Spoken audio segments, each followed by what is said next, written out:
other officers. During proceedings today, the state accused the defense of trying to turn the bail hearing into a fishing expedition. Dimakatso Leshoro has more. Counsel for accused one, Kobus Janse van Rensburg, advocate Gerard Nel, accused the state of playing games by refusing to hand over the affidavit used to obtain the J50 arrest warrants and other information, including whether the 4-year investigation has been completed. Is the state prepared to provide us with the affidavit and support of the J50? The state says the request for further particulars was only received on the way to court and contained extensive demands that could not reasonably be considered or answered immediately. State prosecutor advocate Velile Makasana has argued the prosecution is under no obligation to disclose its case before the bail application. In fact, the defense should not demand information that will allow the defense to look over the shoulders of the state as the state is busy with this matter before the matter gets to trial. The bail hearing has now been postponed to next week. Dimakatso Leshoro, Eyewitness News, Brakpan Magistrates Court. The Mazanga Commission has heard that IDEC does not have clearly defined consequences for officials who fail to follow due process. The unit's head of investigations and operations, Matthew Sissoko, testified before the Commission today. Much of his evidence focused on how the Directorate decides which cases to investigate and which to decline. His testimony comes at the back of allegations that the unit's investigation into alleged crime intelligence corruption was used to target Dumsani Khumalo. Alfara Mashwana reports. IDEC Head of Investigations and Operations, Matthew Sissoko, presented the unit's case selection criteria to the Mazanga Commission today.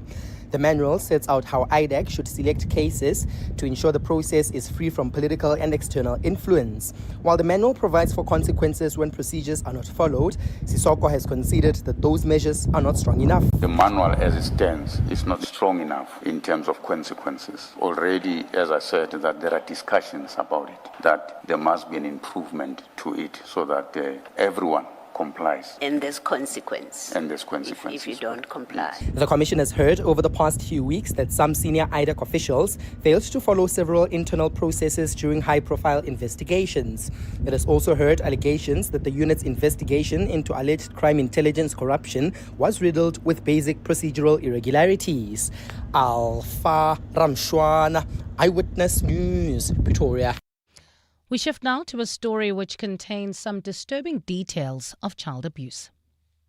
The bail application of a Soweto man accused of being part of an international online sextortion syndicate has been postponed to September. Ifeel Simango abandoned his bid for bail in the Protea Magistrates Court in Soweto after the state added 3 more charges against him. He was arrested last month following a probe into what investigators describe as a sophisticated international online extortion syndicate.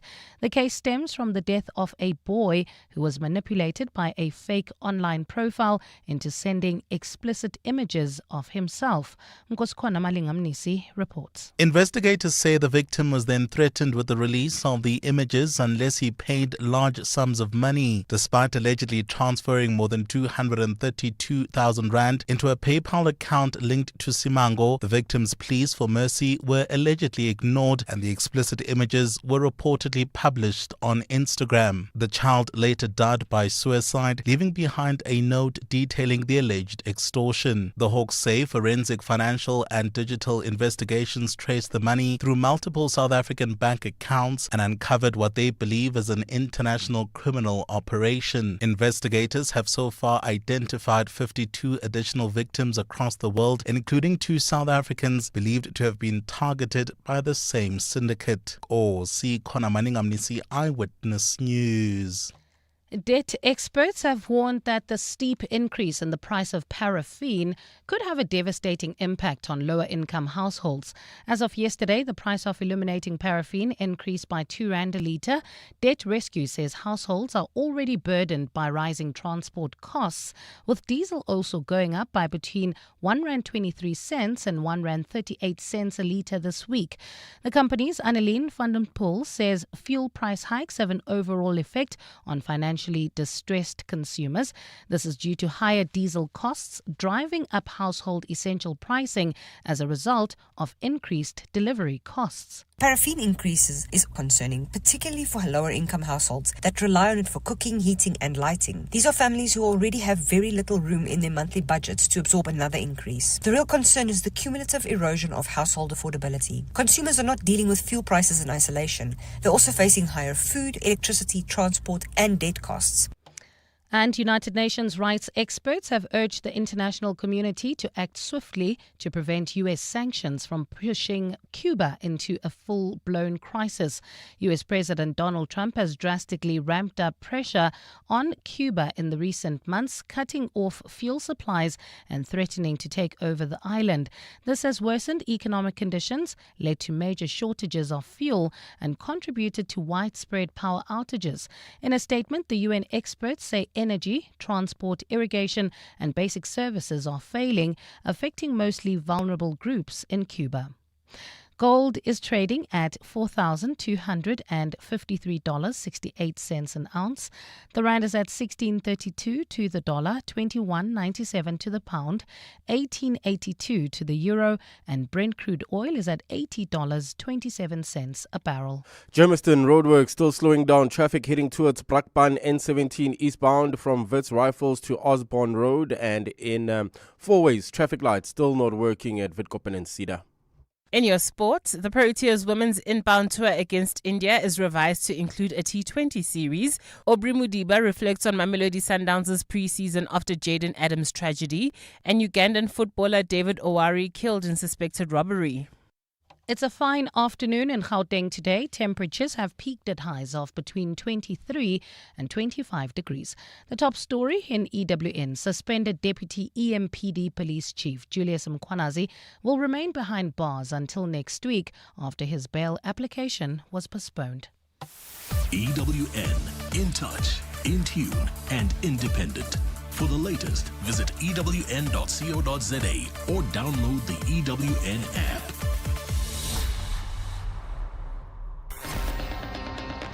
You're with John Perlman on 702. Streaming on the Prime Media Plus app, DSTV channel 856, 92.7 and 106 FM.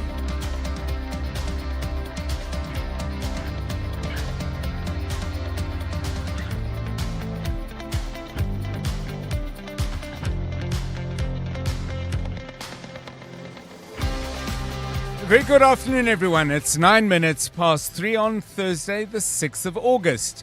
This is 702 Drive with me, John Perlman. Welcome to the show. Deputy National Police Commissioner General Shadrach Sibia should face a disciplinary inquiry. That's one of a number of recommendations and findings contained in the second interim report of the Madlanga Commission of Inquiry.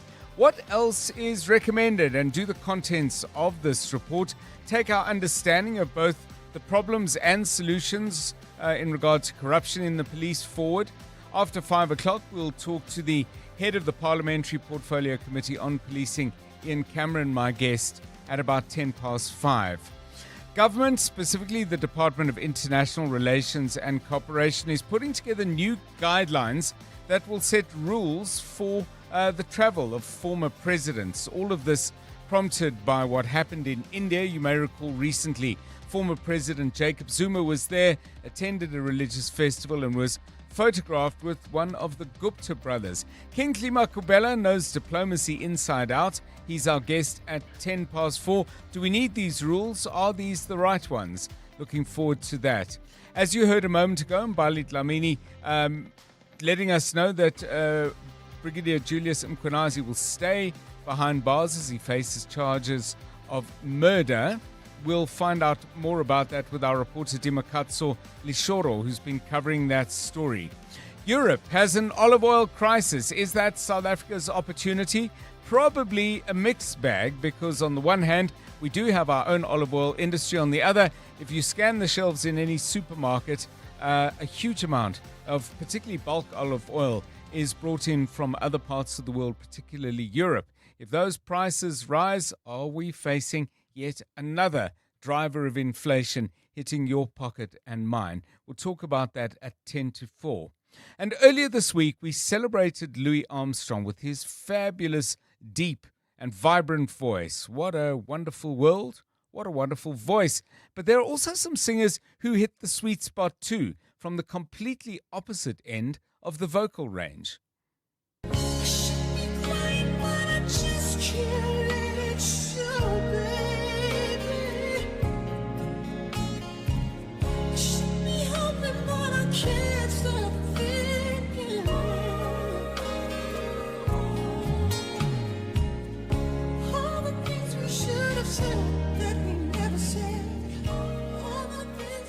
Maxwell with a woman's work, and there are plenty of others besides. Lots of falsetto singers out there. Music teachers, have I given that style of singing the right word? I've got 3 or 4 in mind, but I'd much rather get your suggestions. Who is your favorite singer who sings in that style? Prince sometimes went down that route. And what song, in your view, shows off their talents, their vocal talents, at their very best? Give us a call, please, on that, on 011 883 0702. Voice notes in your own voice, or if you want to go falsetto on your voice note as well, you're very welcome. 072 702 1702. Go on, see if you can sing it in the way you're trying to tell us about the singer in the song. The JSE is putting its feet up today, taking a little break after 2 days of surging value. Basically, the all share is pretty flat, despite some good gains for HCI, up by 3.4%. Aspen has gained 3.3%. AECI is up by 3.1%. On the red side of the board, healthcare company PHP has dropped dramatically, actually, 15.2%. There's probably a story there. Karoo is down 6.8%. They've been having fairly bumpy ride of late. And Quilter has lost 2.4%. Good news for the Rand, by the way, which has had a run of good days now. Currently trading at 16 Rand 31 against the dollar. That's 4 cents stronger than it was this time yesterday. A euro will cost you 18 Rand 82. That's a 7-cent gain for the Rand. And 21 Rand and 96 cents will get you a pound. That's an 8-cent gain over 24 hours for the Rand against sterling. More upside for the gold price, the yellow metal up by $15.21 an ounce. Platinum, which had a great surge 2 days ago, down by $4.70 today. And the oil price is back above $80, a $1.52 spike, which takes the cost of a barrel of Brent crude to $80.59. Stephen Critters is with us at 4:25. He'll have all the market news. An hour later, he'll tell us what he's going to be doing on the Money Show. We've got sport with Tolakele Mganga. Karabuchali is in the studio looking at his screen, looking quite worried, actually, but maybe not. Maybe he's worried about something else. He's going to tell us in a moment. But he's got the traffic news for you in 2 or 3 minutes' time. And Mbali Dlamini, who you heard a moment ago, is back at 3:30. That's in quarter of an hour with all the very latest news headlines. Quite a lot out there that we're keeping an eye on. So if there's an update, you can trust Mbali and the EWN news team. They'll get it to you as quickly as they can. This is 702 Drive. We're live in the place where you live. As I said, we try to bring it to you as quickly as possible. But you know what? Sometimes you know more about what's going on in a particular place, in a particular way. That's because you have a better grapevine on that story, or maybe it's in the neighborhood or the ecosystem where you live. So if there's something out there and we need to know about it, same numbers again, 072 702 1702, or give us a ring on 011 883 0702. This is 702 Drive. 702. Let's walk the talk. So, Karabo, I had some advice for you, actually, but then I was about to, give you that advice, and then you sent me something saying, what's the worst piece of unsolicited advice that you've ever received? So I thought, all right, just stay in your lane. But seriously, though, that was on your mind. Tell us why, and if you've got a particular example of unwelcome, unsolicited advice that's also bad advice, do tell me. That size is, have we got all day? Yeah, actually, that is the question. Oh, my goodness. Oh, there's a long list. I kid you not, John, have a child, and that's like signing up for a lifetime subscription to unsolicited advice. Like, from the word go, all of a Sunday, strangers, relatives, And even the cashier at the shopping center will be there giving you tips, such as feeding patterns. Yeah. Or your kid is a bit skinny, you must feed him more, you must feed him solids. Or breast is best. And it's like, okay, whatever. Is he, like, how old is your kid? Is he already potty training? You should already start. Oh no, you are too soft on him. You must toughen up. He's a big boy. Yes. I'm like, okay, you can keep your...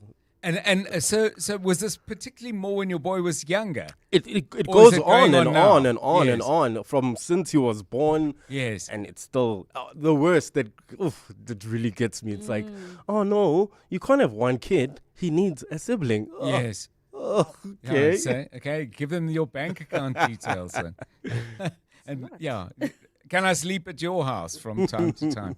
Yeah, it's a very interesting thing that unsolicited advice. And I mean, Refuwe has been waiting because you've got a list too, hey? Lots of unsolicited advice. Give us the greatest hits or misses. Yeah, Nick, good afternoon, John. And to the rest of the 702 family. I don't know, maybe it's my face that people think, no, her face she looks happy, maybe she needs advice, right? She looks happy, she needs I advice. don't know, because I feel like people just random people. Let's make her Let's angry. let's ruin her day. Suddenly you think it's fine. It is what it Okay, is. so you're a target. Target for what? So I've been a target for a couple of years. All right, so I've got quite a lot, but I'm going to choose one or two. All right, so I was with a group of ladies. We're just talking about relationships and the dynamics. And then I mentioned that there's a particular gentleman I had a crush on. Okay. First advice I got, Refuwe, the best way to trap a man is to have sex with him and get pregnant. Oh. So it had to be Yes. that. Sheesh. Yes? Okay. And part of the same advice was same women. They're like, it's okay to let him beat you once in a while. It my gives goodness. him power. I don't know not what was funny, happening. but It's geez. not. It's disturbing how, because that's how they were living. Yes. One yes. was in an abusive relationship that I was trying to get her out of, and I was enemy number one. So that was that. Shocking. And then the other one was about how I should start wearing weaves and wigs because that's what guys like. They like a feisty looking woman.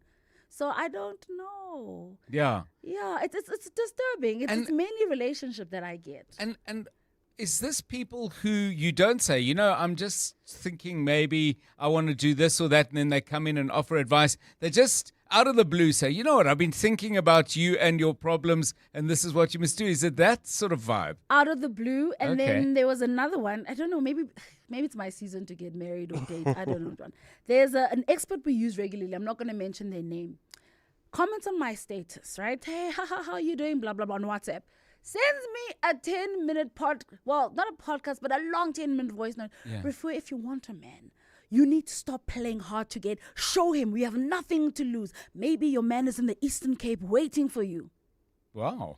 10 And minutes of that. 10 Good. minutes. I was like, you need to, you're a pretty girl, you're smart, but put yourself out there. What's the worst? If he says no, you move on. And I said, sir, did I ever say I wanted advice? No, I was just thinking you young people need advice. Okay. I've got a lot, John. We don't have all day, but Okay. So, unsolicited advice that you have received, please do give us a call on that on 011 883 0702 and 072 702 1702. Just to be absolutely clear, we don't want your unsolicited advice. So don't come here with advice for Karabo Charlie or me. Well, you can give me advice, I guess. I don't, especially mine. But Karabo's up to here with advice on how to raise his boy. And Refuwe Letsoa is perfectly happy with her hairstyle and the way she's going about her personal life. But if you have ever been subjected to that kind of unsolicited advice, what's the worst example of it? Please, on 072 702 1702. It's 21 minutes past 3. Let's just find out what's happening in the traffic. This is not unsolicited advice. It's very useful. Listen up. Well, at this stage, John, thank you. In Germiston, there's roadworks.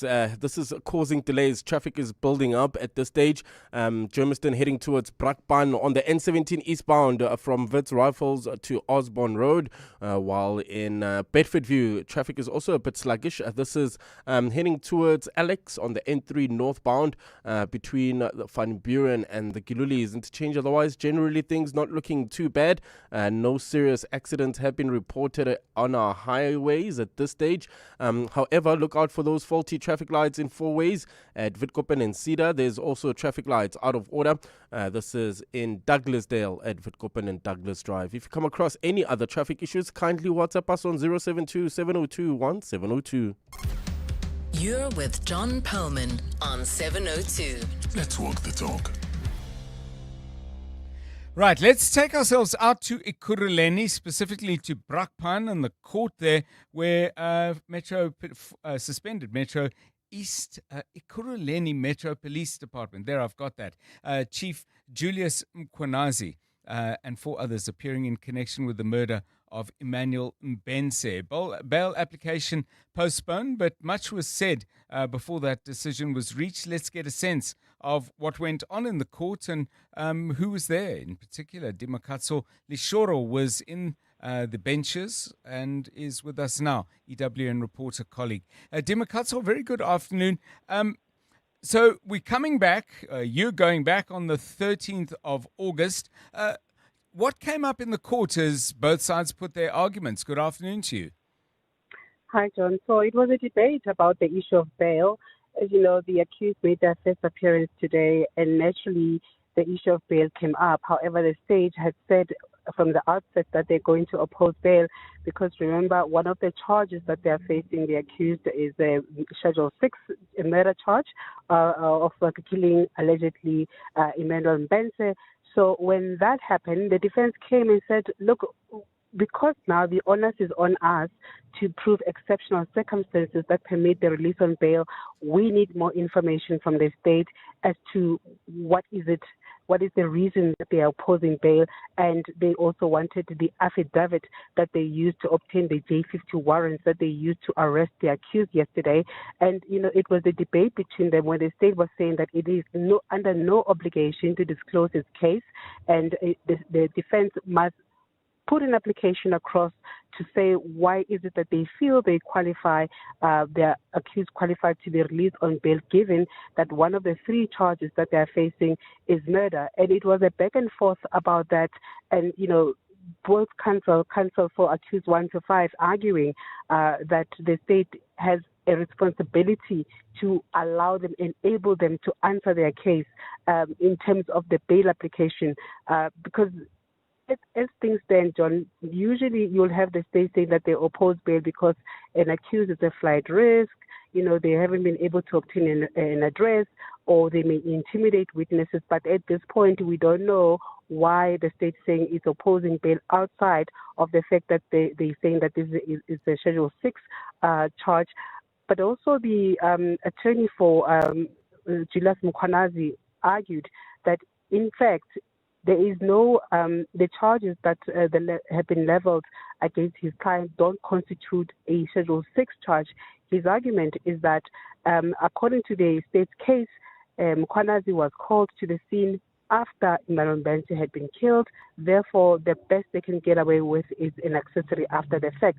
And he argues, Advocate Wilkins, that does not constitute a Schedule 6 charge. Yes. The magistrate eventually dismissed the defense application and said that, he feels that they are not ready to proceed with the matter, and they must go and, see what they will have to put in their application, I suppose, and see if the state is willing to give them anything to put into the application to show the court that their clients qualify for bail.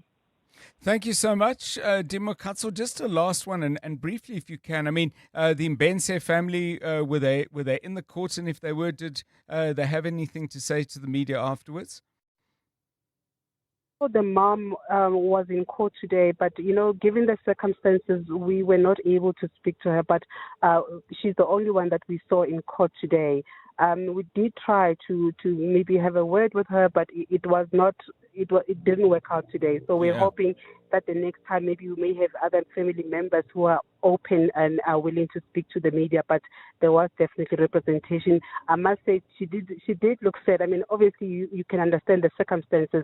So we also, we're not in a position or willing to intrude when we got wind that she may not be willing to speak to some of us. Yeah. Thank you so much, Dimakatso Lishoro, out in the Brakpan Magistrates Court. Now, of course, the reason this matter has come to court, I think it's fair to say, is because of the Madlanga Commission of Inquiry, and family members of the late Emmanuel Mbense have commented on this and said, well, it took a commission of inquiry and they went back a step. It took General Nhlanhla Mkhwanazi to get this going. Well, the Madlanga Commission itself is continuing still very much in focus. IDAC, the Independent Directorate Against Corruption, another witness on the stand, and more, I think it's fair to say, very, very uncomfortable issues coming up in the course of testimony. Alpha Ramoshwana, our EWN reporter, is there. Alpha, IDAC very much in the spotlight. Are we hearing more examples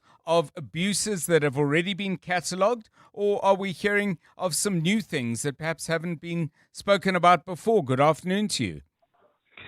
Good afternoon, Dr. John. Well, not really. I wouldn't say there's anything new that came out today that we didn't hear over the past few days, but today we're hearing the testimony of IDAC's Head of Investigations and Operations, Matthew Sissoko. He's the guy who is leading the investigating team at IDAC, and a number of investigators report to him, such as Dylan Perumal, who is the chief investigator at IDAC, who was suspended a few days ago for allegedly not following certain procedures when conducting his investigations. But what we are hearing during today's testimony is really a broad overview, rather, of what IDAC is, how IDAC functions, how IDAC chooses to investigate certain cases, and whether there are any set of guidelines that guide IDAC prosecutors and IDAC investigators when they take on a case. And really what we've heard today is a broad overview of what we heard a few days ago. Just to refresh your memory, Dr. John, we heard throughout the week that IDAC mishandled the investigation into crime intelligence. I mean, several prosecutors, several investigators at IDAC really seemed like they did not know what they were doing when that 2024 December investigation was launched. The investigation was launched following allegations that crime intelligence slush fund was being abused by the political killings task team to purchase luxurious vehicles and expensive hotels. Now, what we did hear, that a number of senior investigators and senior officials, including its former head, Andrea Johnson, were not following the relevant procedures when they were investigating crime intelligence. Now, Matthew Sissoko, who is testifying today, has given us the list of procedures that are followed during investigations, as well as the guidelines that they use to choose which case to investigate. He's told us that usually the prosecutors and Andrea Johnson herself would never follow these guidelines. But the problem is that there were no set of consequences in that manual. So on one hand, there are guidelines that tell them how to actually enlist cases, but if they don't follow certain procedures, there's not a single consequence that's outlined in their document. Himself says that it's not enough, and they need to draft one policy that can hold them accountable. So what we're being told here today is basically that IDAC officials can do all wrong, but they won't be held accountable. There's no document that's strong enough to hold them accountable. Thank you so much. And Alpha Ramoshwana, our EWN reporter, making a really important point at the end there. One of the interesting things for me about the Madlanga Commission, and the commissioners and the evidence leaders have really pursued this particular line of inquiry, I think, with a high level of thoroughness. They are constantly on saying, how do these systems work? And if they don't work properly, is that because you are actually ignoring the systems, or does it mean they're have never been in place in the first place? And I must tell you, it's been, to my mind at least, a really worrying mix of the two. I'll put a question later to Ian Cameron from the Police Portfolio Committee down in Parliament? I mean, which is more prominent? The fact that there are rules and people ignore them, or in fact, the rules are not in place in the first place? It's a lot of work to do to get this right. We'll hear more about it later. 29 minutes to 4. Bali Dlamini has the very latest news. Here she is. Good afternoon. Thanks, John. Good afternoon. Social grant beneficiaries are being urged not to ignore or fear notices calling them in for grant reviews.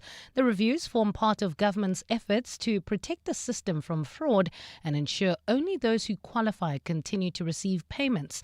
The process has sparked confusion and anxiety among some beneficiaries, many of whom worry that their grants could be suspended. Mongezi Koko reports.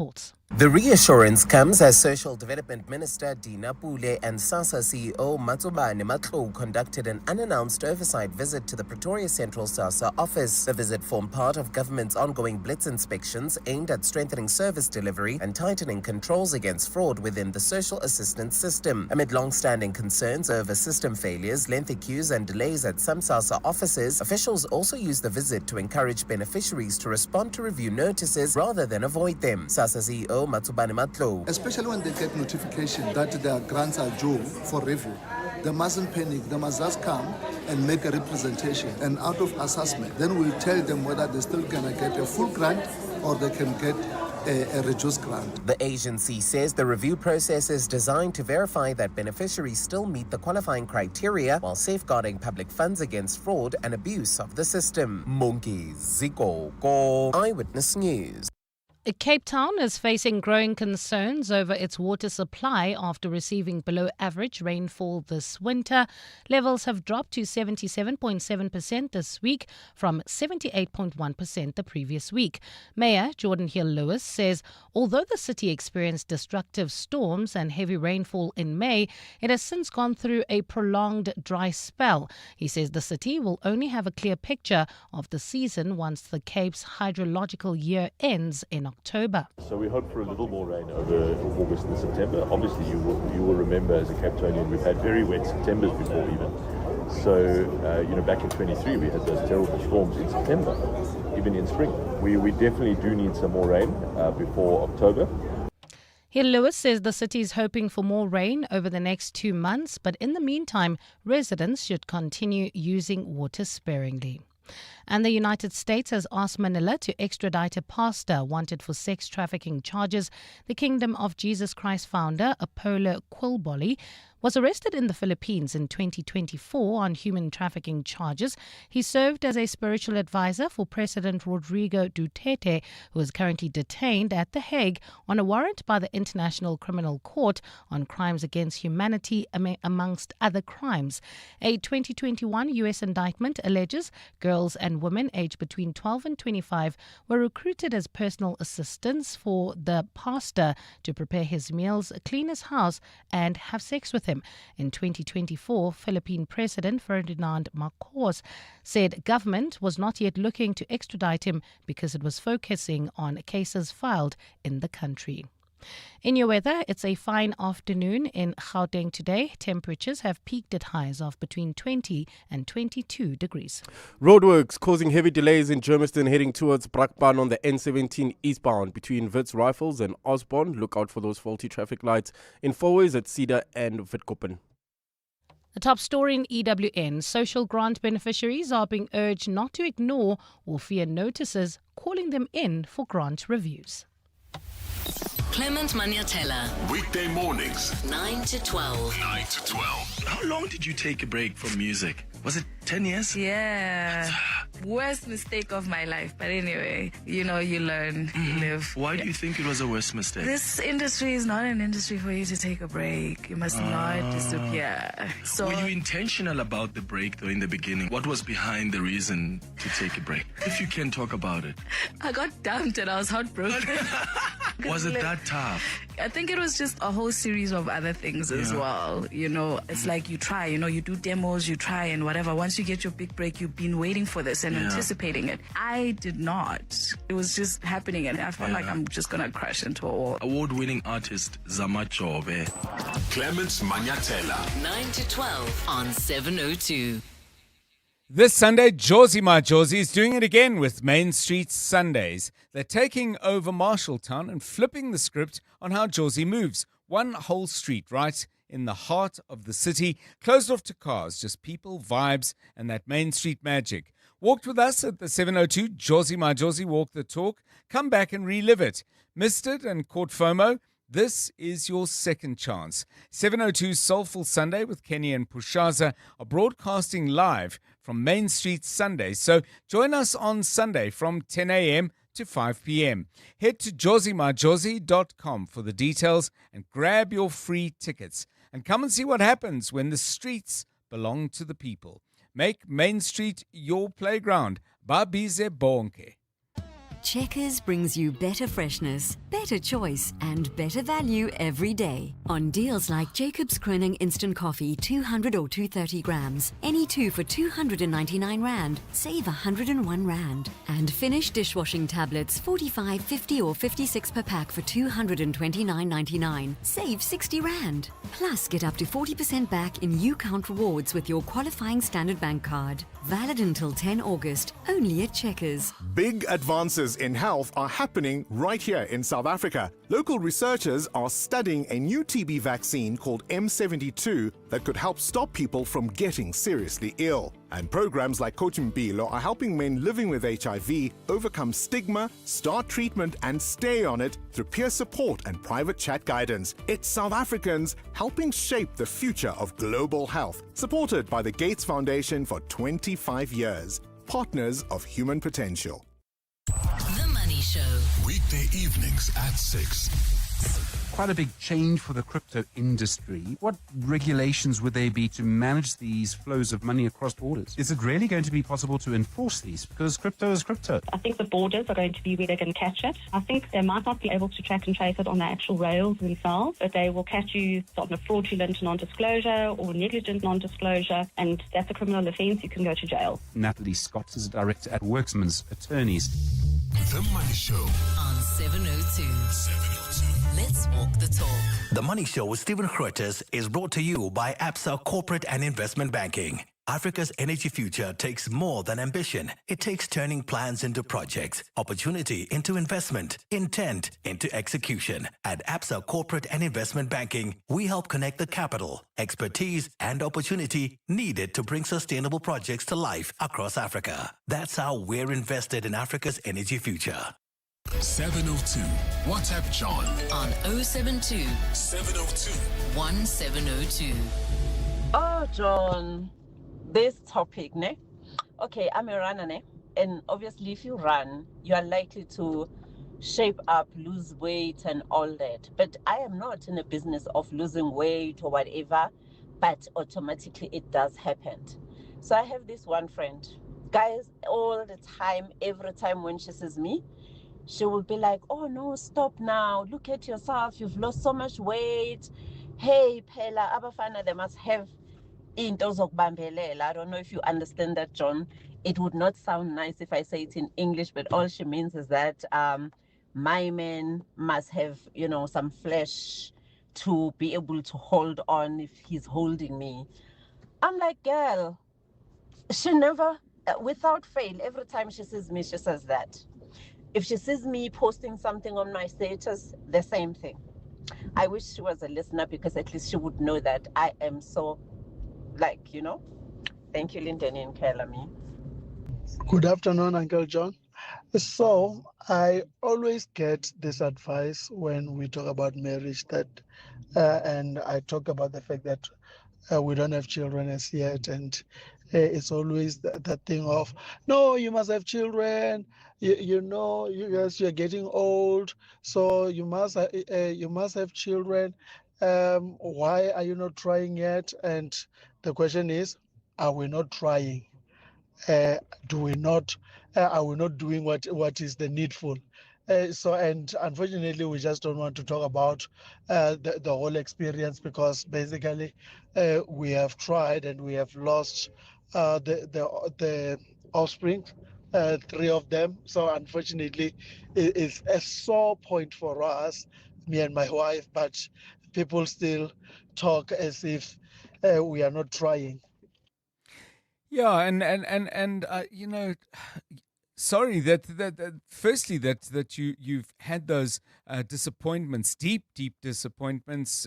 Your wife, as you and yourself, as you said, about creating a family. But you know, why are people having that conversation with you in the first place? And I don't know if some of those include people who actually know the road that you've been walking and its difficulties. But if you're wondering what we're talking about, we asked a little earlier in the show.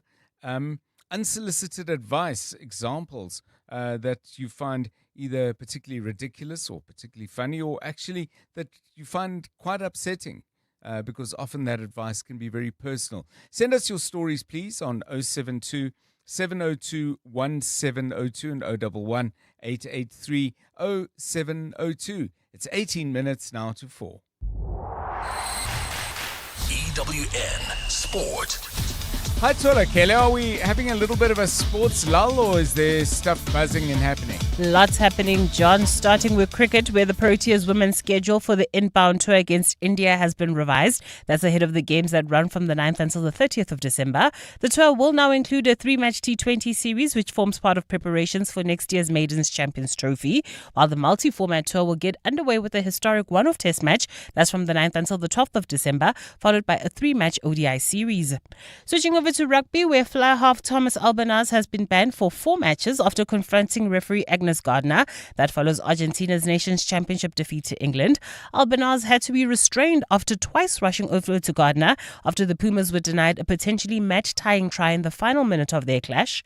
At the same time, All Blacks number 8 Wallace Atiti has withdrawn from tomorrow's tour match against the Stormers due to illness. He's now replaced by Anton Segner, while Dave Rennie has shared his thinking regarding his team selection. If you look at this first game, there's a number of guys who have returned from injury recently or didn't play a massive amount of footy in that Nations Cup series. And so, you know, if you look at the side, it's pretty experienced too. You know, you got guys like, say, Bowden Barrett playing who didn't play a part in that, but training out of his skin and ready to go. So we think it's a really good blend. It's a strong side, but a number of guys in there be desperate to make an impression. Aubrey Mudiba says Mamelodi Sundowns are still learning to navigate life without Jaden Adams as they gear up for their first official game since his passing. The Brazilians take on Polokwane City in the quarterfinals of the MTN 8 on Saturday night as they officially kick off their 2026-27 campaign, having sat out the opening round of Betway Premiership fixtures. This came as a shock to everyone. We didn't know how to deal with it at first. I don't think we have a choice, but we have to learn to live with the moment. Him not being with us in the change room, so it's difficult. Even now, it's still difficult. We think about him all the time because of the impact he left in the team, in everyone's life. It was quiet, but his presence could feel it. May his soul continue resting in peace. And Ugandan police have opened an investigation after Sports Club Villa captain David Owari was beaten to death by robbers in Kampala. Owari was attacked near his home on Tuesday night and died from his injuries the following day. Police say he was assaulted after he was trying to stop thieves from taking his cell phone and other belongings. Tolagele Mganga, Eyewitness News Sport. EWN Traffic. Right, let's get out onto the roads. I know it's getting a little busy out in Germiston. Karabo Charlie has an update on that, but there's other stuff you need to know, so here he is. Thanks, John. Well, at this stage, heading towards Brakpan, leaving Germiston, roadworks causing heavy delays on the N17 eastbound. That's between Wits Rifles and Osborne Road. If you're traveling through Midrand, heading towards Centurion, traffic also a bit sluggish. This is on the N1 northbound. From Allendale all the way to New Road. If you're leaving the Joburg CBD, heading towards Boysons, there's peak hour traffic on the M1 southbound from Killarney Bend to the double-decker section. If you come across any other traffic issues, kindly WhatsApp us on 072 702 1702. There's more EWN on air, online, and on the EWN app. You're with John Perlman on 702. Let's walk the talk. 702 Drive, it's 3:45 right now. Coming up shortly, we'll talk to agricultural economist Wandile Sihlobo. A couple of interesting things happening. At the center of it is a decision, an announcement made by China about the dropping of tariffs on agricultural produce coming from the African continent. I probably put it a little simplistically. It may be more complicated than that. But then MoneyWeb has got a very, very interesting story as well about a massive opportunity to export soybeans to China coming up in November. The export volume, 200,000 tons. And it's only the second time we've ever sent that particular product to China, which of course is a vast market, but also a country capable of vast productive capacity. But more on that with Wandile Sihlobo, who always has some very interesting and important takes. Looking forward to that. Tola Kelly, we've been asking about the worst unsolicited advice you get. I don't know if you heard Karabo Charlie saying, people telling him how he should raise his child, and kids too thin, the kids this, the kids that, and Tolak Rufue being given advice on dating and on hairstyles. Anyone come to you and give you advice that you really don't need? Lots of people. I think I'm very much a bit like Rufua and to some extent Karabo with the dating. Listen, that thing is hit or miss. There's no advice that anyone can give you that will ever kind of set you up to get it the right way. But the one that really does great on me is any sort of like weight loss advice about you should try this, you should try that. Yes. This is the magic pill. I've literally done everything that I can. There's also a point in life where you just have to accept that this is your body. As long as it's moving, you're doing something. Yes. And a lot of the times you'll find that the people that are giving you the advice are doing nothing, but will tell you how best for your body to do A, B, C, and D. So many years ago, I got the advice saying, concentrate on newspapers. Don't think about radio as any kind of career, which I'm sure everybody gets that, but you're trying to make your way in a particular area of life, and there's always somebody who says, well, you're never going to be able to finish the Comrades Marathon. You're not cut out to be a manager. You're a good teacher, but don't try to be the principal or whatever. So, I don't think that's particularly unusual. And sometimes I think it's sort of meant quite kindly, Spare yourself the trouble. Don't face the disappointment. But, yeah, it's a very interesting thing, and we'd love to get your story, please, on 011 883 0702 and 072 702 1702. It's 12 minutes to 4. You're with John Perlman on 702. Hi, John. This is Darlington from Pretoria. So 2 weeks ago, I have a 2-year-old, and 2 weeks ago at church, one of the security guys called me and he says to me, dude, what are you waiting for? Why aren't you having another child? Look at how all your age mates have 2-3 little kids, and what are you waiting for? You know what? Let me tell you, just go and pump one more child. And I looked at him, I'm like, dude, we don't even speak that deep, and I don't know where is this all coming from. Now you want to know what happens in our bedroom. Yeah, that was the advice that I got recently. Thank you for that, Darlington. And, when people do that, what are they actually saying? Are they passing judgment on you because you only have one kid? I don't know where that would leave me with none. Or are they sort of trying to encourage you to do something that they think will make you happy? It's a curious one. If in addition to talking about unsolicited advice you've received, maybe you've got some insight into why people do actually offer this kind of advice, because most of the people who receive it appear not to welcome it at all. But I can't believe the intention is malevolent. It may well just be clumsy. But maybe you've got a view on that as well. 072 702 1702 and 011 883 0702. 10 minutes to 4. John Perlman on 702. 3 to 6 p.m. So on the Money website, Liesel Paper wrote a very interesting story, a statement put out by the South African Cereals and Oilseeds Trade Association, about which I know very little. However, China has waived import duties on agricultural products entering the country, and this is to great advantage. Before that, our soybeans were subject to a 3% duty. Without that, 200,000 tons are now entering China. That'll be in November this year. It's only the second time we've sent this particular produce to that massive market.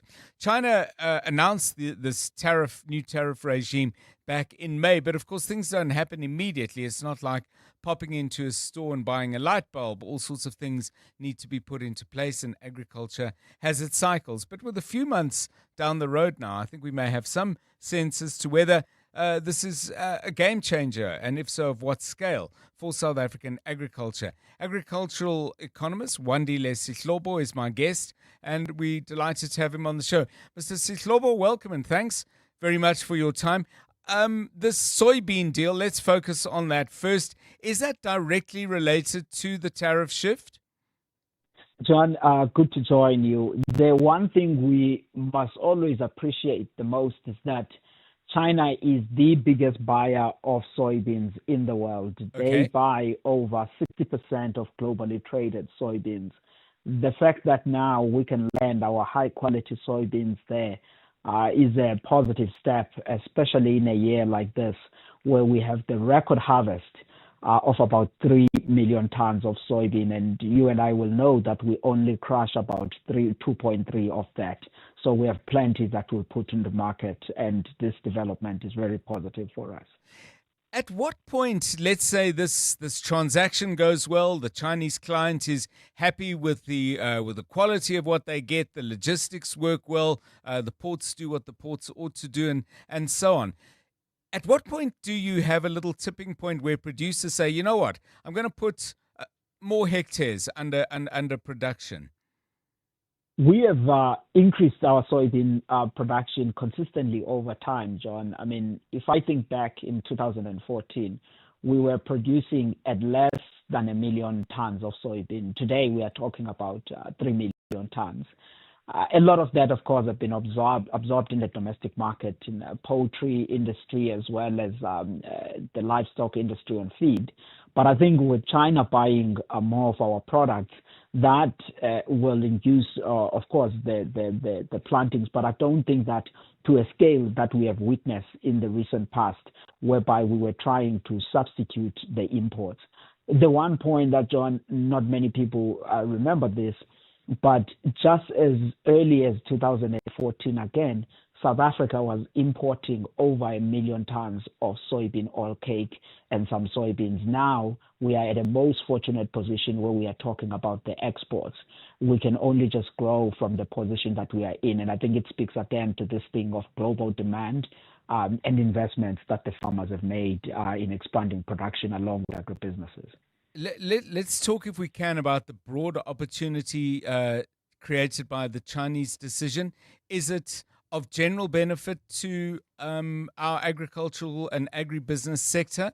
Or are there some things, for example, where China is actually self-sufficient and perhaps the gap isn't as wide for them?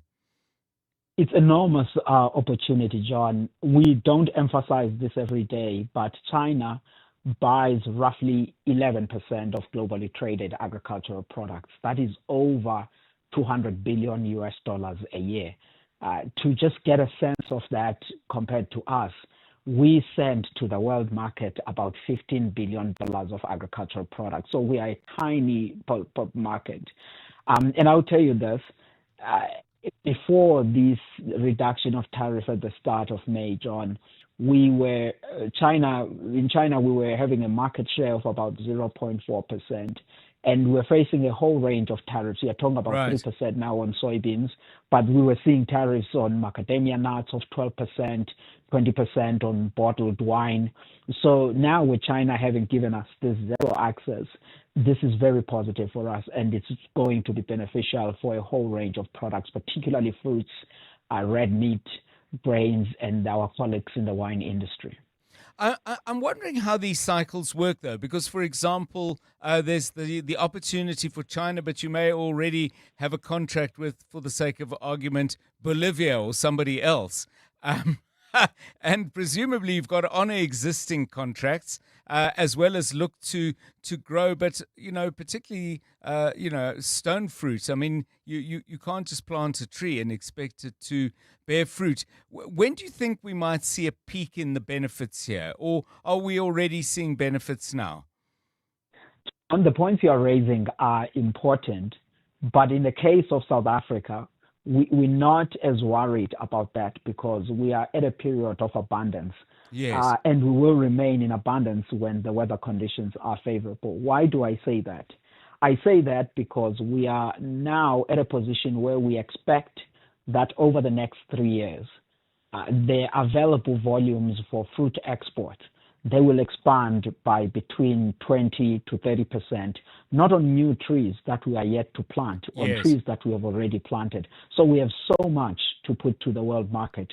And you always want farmers to have choice so that if the prices are favorable to export to China or to the EU, then there could be that choice. But John, there's also a bigger question here, that we are at a space where geopolitics are interfering with every aspect of our lives. Yes. And you do want South African businesses not to only lean on one region, but really to have inroads to a range of regions, which is why you hear Minister Lamola, Minister Pakstow, and many others talking about this export diversification.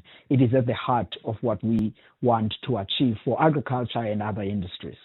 If we have a couple of years of El Nino difficulties, I mean, I would have thought that buyers rate quality perhaps at the top of the list, but reliability and predictability must be running a very close second. Is that something you factor in, or is that just a wave that you and your partner on the other side of the world ride if and when it comes? South Africa, John, is one of the most reliable suppliers of food products and the other things. The issues of El Nino, we worry about them for the season that will start in October this year going forward. When people then do negotiations and conversations with the buyers of their products, they factor that in. But I mean, the core thing is that the weather changes are an event issue that affects a particular season. But over the long run, we are looking at growth and we are looking at favorable climatic conditions, and we are looking at prosperity and jobs in this sector. And it is in that perspective where the whole thing about widening more exports, we really look at it in that sense. And on reliability and quality, we've been very good on that. And there's a trove of literature that looks into those things as to why we rate so highly and many people desire South African products. Thank you so much. Just make sure you leave some of all that delicious stuff for us, particularly the citrus. Wandile Sihlobo, agricultural economist at the Agricultural Business Chamber of South Africa. He is also presidential envoy on agriculture. Yeah, it's very interesting indeed. It's a sector I love talking about because of all the upstream, downstream activity around it, and then, of course, the jobs that hopefully keep growing in number. And if, by the way, you're in the soybean industry in any way, shape or form, as a grower, as an end user of product, perhaps you're a trader in these products, but if this is a story that you're a little part of, please do call us and share with us details of the part you're playing. We'd love to hear about it. 702 Drive. Spinner Zonke celebrates a major milestone. The online gaming powerhouse from Hollywood Bets now offers over 3,000 games. Spinner Zonke boasts unbeatable diversity and range, featuring a wealth of games from across the gaming spectrum. Over 35 of the world's top game design studios feature in the sizzling slots on Spinner Zonke. Gripping graphics and sublime sound ensure the most immersive gaming experience imaginable. Play now. Hollywood Sportsbook is a licensed betting operator. No persons under the age of 18 years are permitted to gamble. Winners know when to stop. South African Responsible Gambling Foundation toll-free counseling line 0800 006 008 or WhatsApp help to 076 675 0710. As a business owner, you're always looking for ways to save money. But have you looked at saving on your business insurance premium? With OUTsurance Business Insurance, you could save big, like Bosmansdam High School. We were with our previous insurance for 10 years plus before switching to OUTsurance Business Insurance. We are saving 3,705 Rand per month. It was so quick and easy, we should have switched sooner. Ready to switch and save? Visit outsurance.co.za or call 08600 60,000 today. Licensed insurer in FSP. TCs and information online. You're with John Perlman on 702. Lots to come on 702 Drive. New protocols for the travel involving former presidents. We'll get the ins and outs of that after 4 with Dr. Kingsley Makubela, former diplomat. We'll hear about what's in the second Madlanga interim report. What are the recommendations? What are the findings and insights? Ian Cameron, DA police spokesperson, and the man who chairs Parliament's Portfolio Committee on Policing, is my guest at 5:10. It's 4 o'clock. This is EWN. An ANC councillor has been shot and killed in eThekwini, and Julius Mkhwanazi stays behind bars until next week.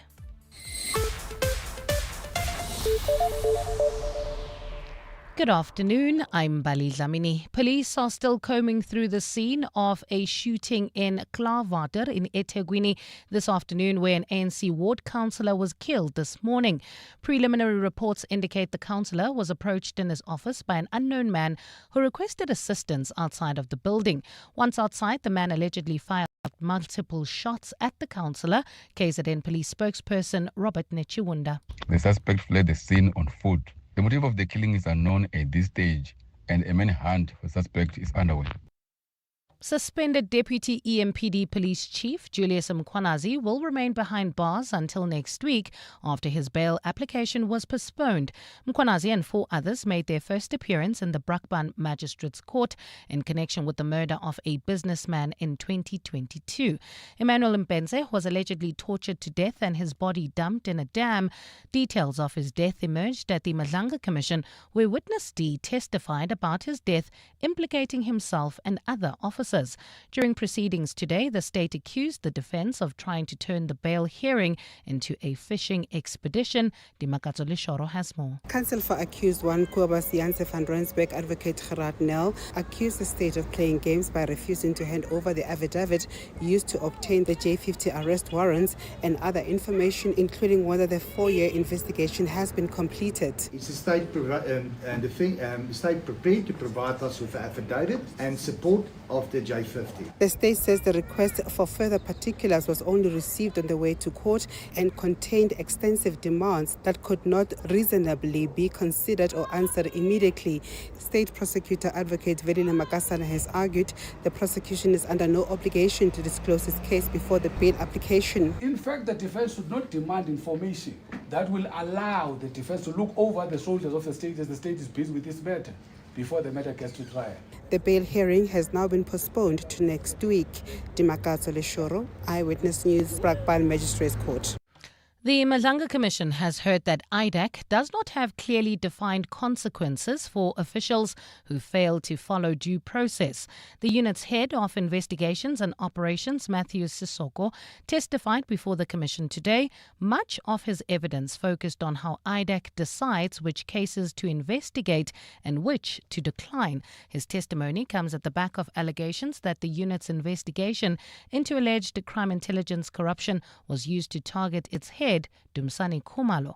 Alfara Mushwana has more. IDAC Head of Investigations and Operations, Matthews Sissoko, presented the unit's case selection criteria to the Madlanga Commission today. The manual sets out how IDAC should select cases to ensure the process is free from political and external influence. While the manual provides for consequences when procedures are not followed, Sissoko has conceded that those measures are not strong enough. The manual as it stands is not strong enough in terms of consequences. Already, as I said, that there are discussions about it, that there must be an improvement to it so that everyone complies. And there's consequence. And there's consequences. If you don't comply. The Commission has heard over the past few weeks that some senior IDAC officials failed to follow several internal processes during high-profile investigations. It has also heard allegations that the unit's investigation into alleged crime intelligence corruption was riddled with basic procedural irregularities. Alpha Ramshwana, Eyewitness News, Pretoria. The Department of Labour has moved to regulate the employment of foreign nationals and give the minister powers to make regulations in respect of labour migration. Presenting the bill to Parliament's Portfolio Committee, Minister Nomakosazana Meth said the bill is in fulfilment of the national labour migration policy. Government has recently felt the pressure from anti-immigration lobby groups to clamp down on employers who employ undocumented migrants. Lindsay Dentlinger reports. Minister Nomakosazana Meth says government has an obligation to strike a balance between the legitimate expectation of the country's citizens for work while also protecting migrant workers and its commitment to safe and orderly regional integration. The bill will allow the minister to set maximum quotas for the employment of documented foreign nationals by sector, occupation or area.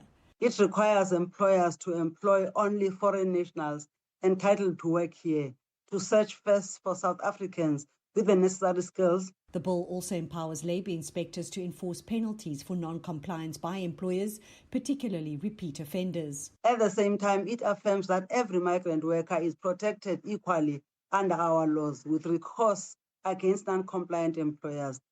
The bill amends the technical definition of a foreign national to exclude those with refugee status, putting them on par with citizens and permanent residents for employment purposes. Lindsay Dentlinger, Eyewitness News, Parliament. Gold is trading at $4,253.68 an ounce. The rand is at 16.32 to the dollar, 21.97 to the pound, 18.82 to the euro, and Brent crude oil is at $80.27 a barrel. Report, there is a truck accident scene. This is on the N1 northbound just after Albertina Sisulu Maritzburg Road, causing huge delays if you're leaving Soweto, heading towards Four Ways. Avoid that route if you can. In Sunning Hill, traveling towards Pretoria, there's a vehicle on fire, N1 northbound, before the Bethlehem interchange, also causing major delays from Rivonia Road. In your sport, the Proteas women's inbound tour against India is revised to include a T20 series. Aubrey Mudiba reflects on Mamelodi Sundowns' pre-season after Jaden Adams' tragedy, and Ugandan footballer David Owari killed in suspected robbery. A fine Friday in store for Gauteng tomorrow. Johannesburg dropping to overnight lows of 5 degrees, peaking at 22. Pretoria 6 and 23, and Vereeniging 2 and 22 degrees. The top story in EWN. Police are still combing through the scene of a shooting in Klaarwater in eThekwini, where an ANC ward councillor was killed this morning. EWN, in touch, in tune, and independent. For the latest, visit ewn.co.za or download the EWN app. 7:02. Drive home with John Perlman. John Perlman, 3 to 6 p.m. on 92.7 and 106 FM. Let's walk the talk.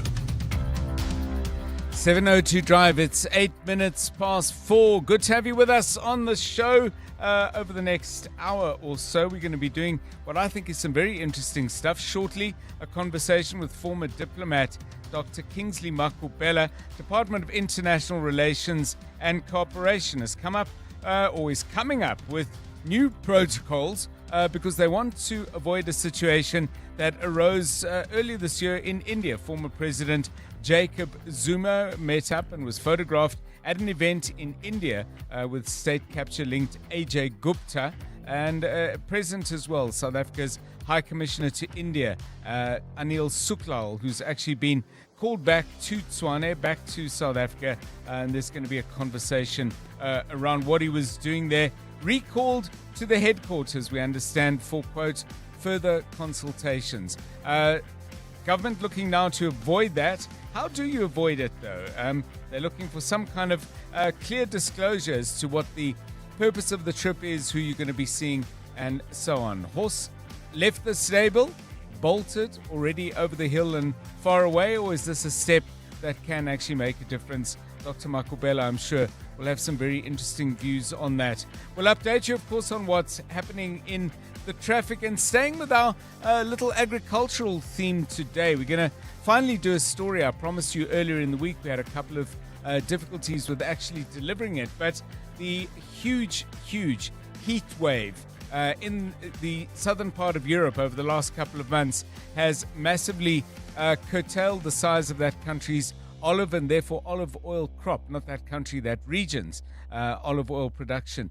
And so prices are going up, shortages are there. Is there an opportunity for the South African olive oil industry, which we know can produce olive oil of huge quality? And we'll talk to somebody involved in that. A couple of years ago, the Doristica olive oils won major prizes, I think at a competition in Spain, but we'll talk to Rob Still, who's the owner of the estate, a little bit later. And then the Madlanga Commission, we had an update a little bit earlier from Alpha Ramushwana, more focus on IDAC. That's still been going on today, the Independent Directorate Against Corruption. But of great interest is the second Madlanga interim report has now come out. And there's some interesting recommendations and some very important findings. More on that later with the chair of Parliamentary's Portfolio Committee on Policing, Ian Cameron, is my guest at 5:10. We asked you earlier about unsolicited advice. What in particular irritates you about that? Let's hear a few of your thoughts. 702. WhatsApp John on 072 702 1702. Talk about unsolicited advice. That day, John Mohamed in Rustenburg. I live with multiple autoimmune diseases, and everyone I meet wants to recommend a remedy, an old wives' tale, or whatever, that their own doctors, things that I can use. And I'm like, guys, I've been living with these conditions for the last 15 years. I've seen as many doctors as I don't ever want to see again. You telling me to go take this umhlonyane or something doesn't help me because I've done that already. Yeah, it's so interesting because what in addition to that voice note, we've got a text in a very similar vein. And Gail says, I'm a stroke survivor. I hate it when people see me and start advising me on exercises and what I should eat. The worst being how they feel the need to dumb down when speaking to me. She concludes by saying, I'm disabled now. I am not dense. Gail, and a number of people sending us messages about the way they get unsolicited advice around matters of health.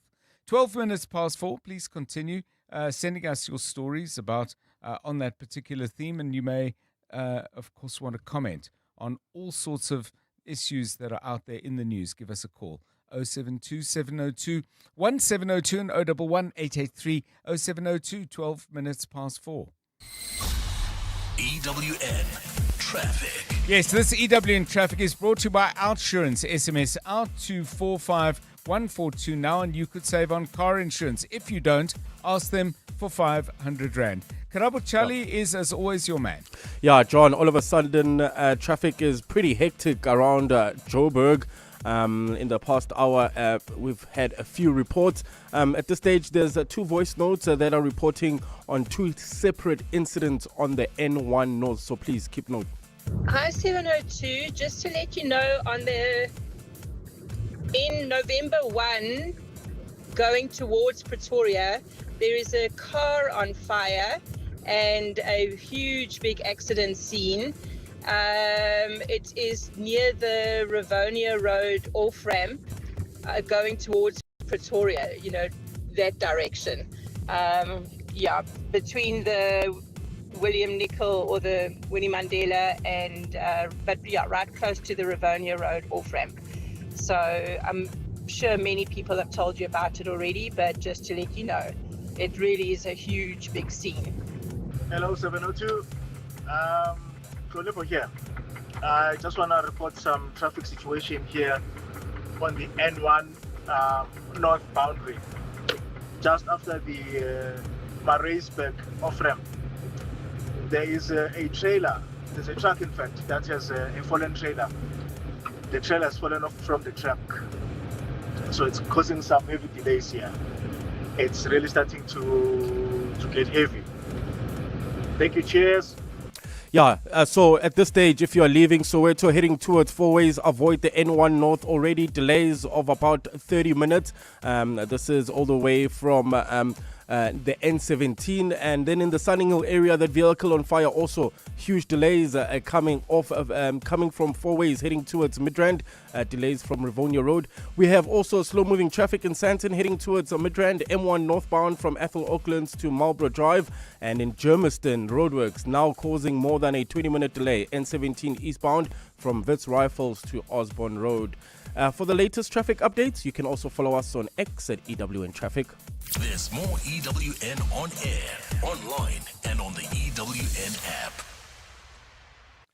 The Outsurance Pointsmen can't help you file your taxes on time, but they can get the traffic flowing smoothly, so you get home with enough time to work on it. The Outsurance Pointsmen are real heroes in green and purple, easing traffic congestion and making our lives easier for almost 21 years. Just another way you always get something out. In proud partnership with 702. Show them some love online using #PointsmenLove. Outsurance is a licensed insurer and FSP. You're with John Perlman on 702. Let's walk the talk.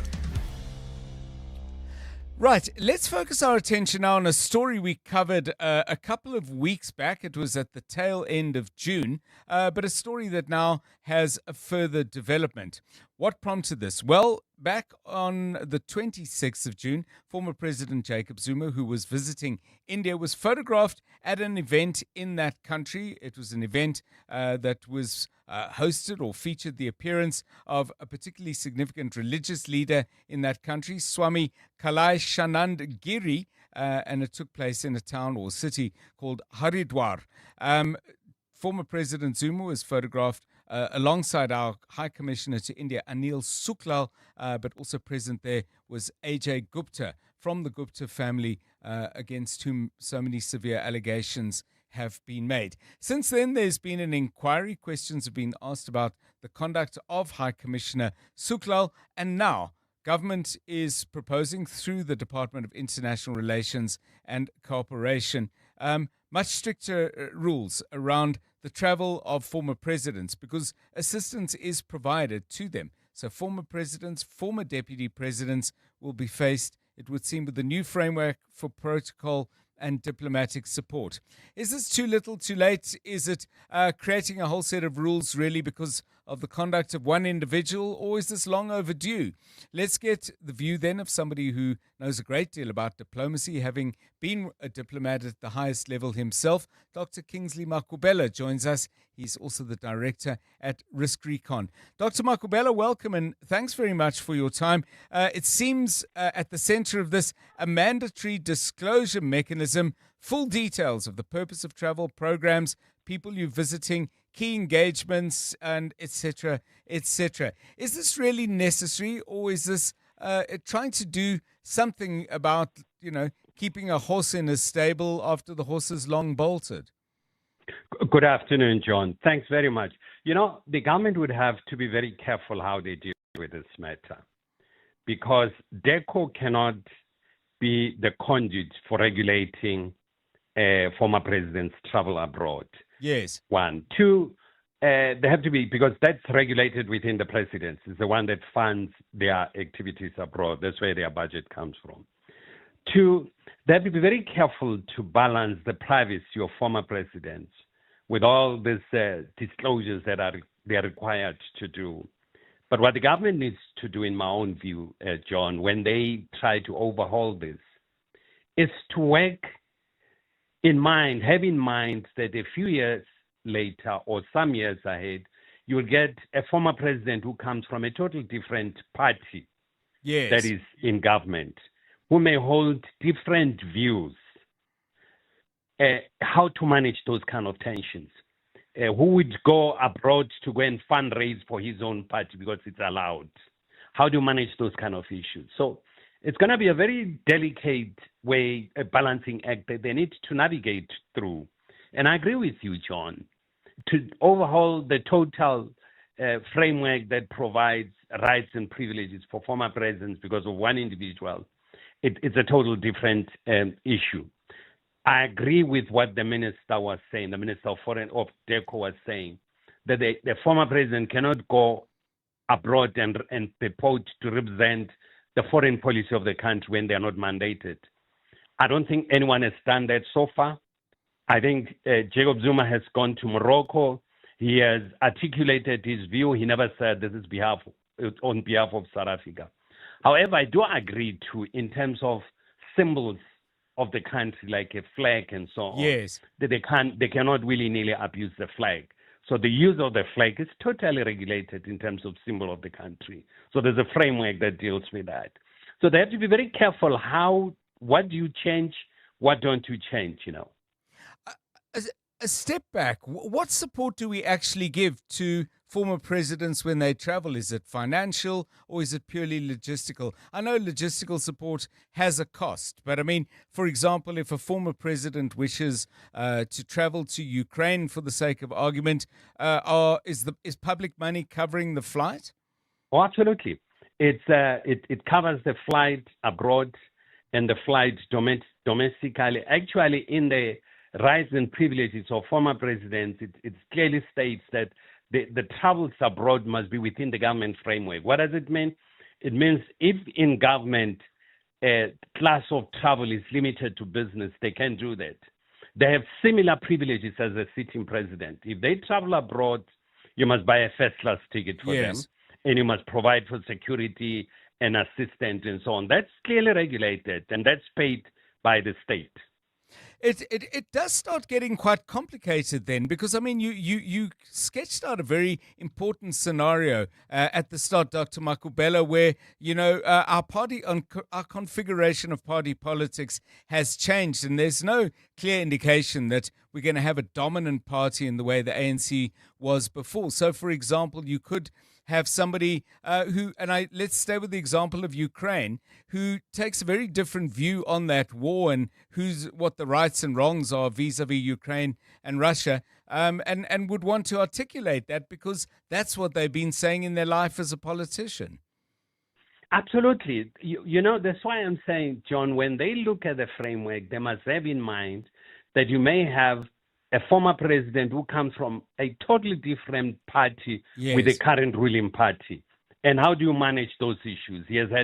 That former president would have had definite opposite view with what the government is doing. How do you manage those tensions? Are you going to deny them the privilege that is contained within the rights of former presidents and so on? You can't do that. And again, you cannot macromanage them. What needs to be done, I think at a political level, there must be an agreement, that a collegial agreement among former presidents and the current sitting president.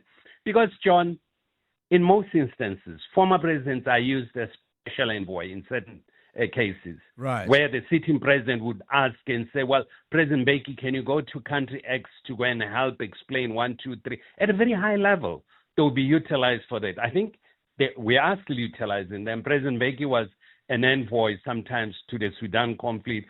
Khalima Mutlante had a role too. So there is that agreement. Evident in countries like Israel. It's certainly been evident in the UK, where former prime ministers have said, well, they're from my party, but I don't think they're going about it the right way at all. I mean, do we not, in the interests of saying, that a former president, unless they're going and having negotiations and conversations with people who wish our country ill, in other words, people who are looking to do the country down in an active way, in the interests of speaking your mind as a treasured value of a democratic country, do we not just have to kind of suck it up?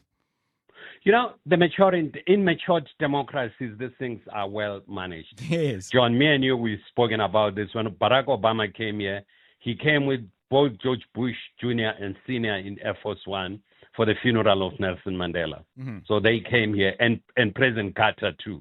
So he had all the presidents there. So it's normal and usual that former presidents will play an active role, but at the invitation of the government. But if they don't want to do that, they want to articulate their own views, they don't agree with the sitting government, they will do that. Barack Obama now, he keeps on making views around the war in Ukraine and saying he doesn't agree with the sitting president and so on. But there have been an arrangement that the former president would allow the incumbent, in the U.S. at least, incumbent necessary space to articulate their views until they do what the former president would think it's extraordinary, that would compel them to raise certain views.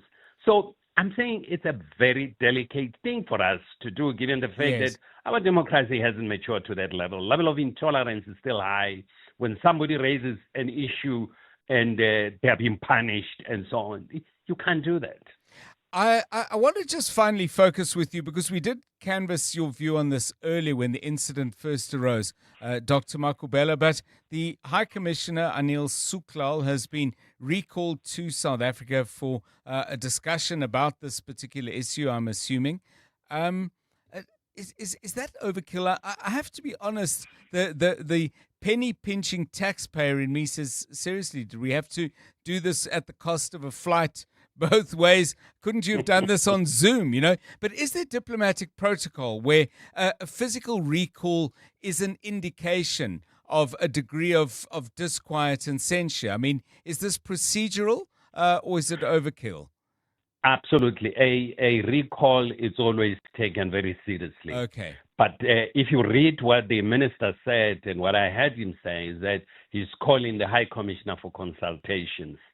So the hope is that they're going to try to sort out this issue.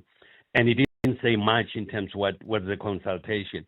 My fear is that consultation may be to him to say, listen, you've reached your retirement age, maybe you better step down now, instead of losing all the perks if they think he's offended them in government. Or it would have been much easier after having had his explanation to say, we accept that. When you are back home, we can have a discussion at some other day.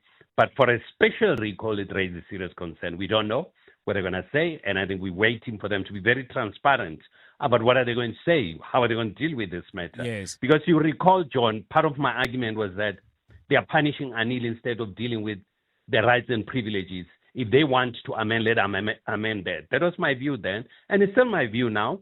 But I'm saying that they have to be very careful how do they go about this without politicizing this matter moving forward.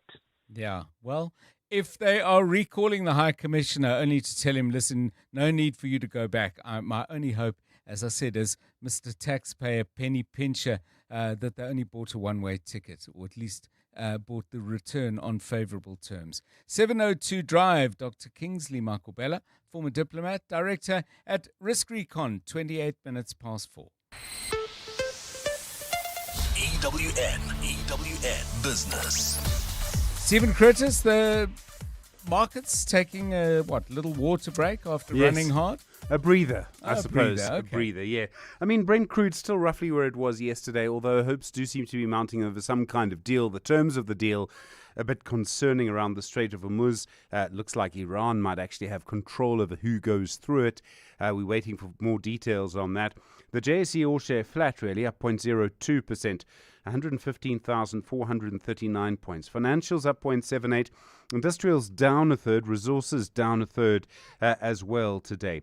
AECI, they're up 3.67%. Aspen up 3.2%. HCI is up 3%, while Raynet is up nearly 3%, and Life Healthcare up 2.69%, and Nedbank's up 2.65%. A couple of other interesting companies in the finance sector also doing nicely.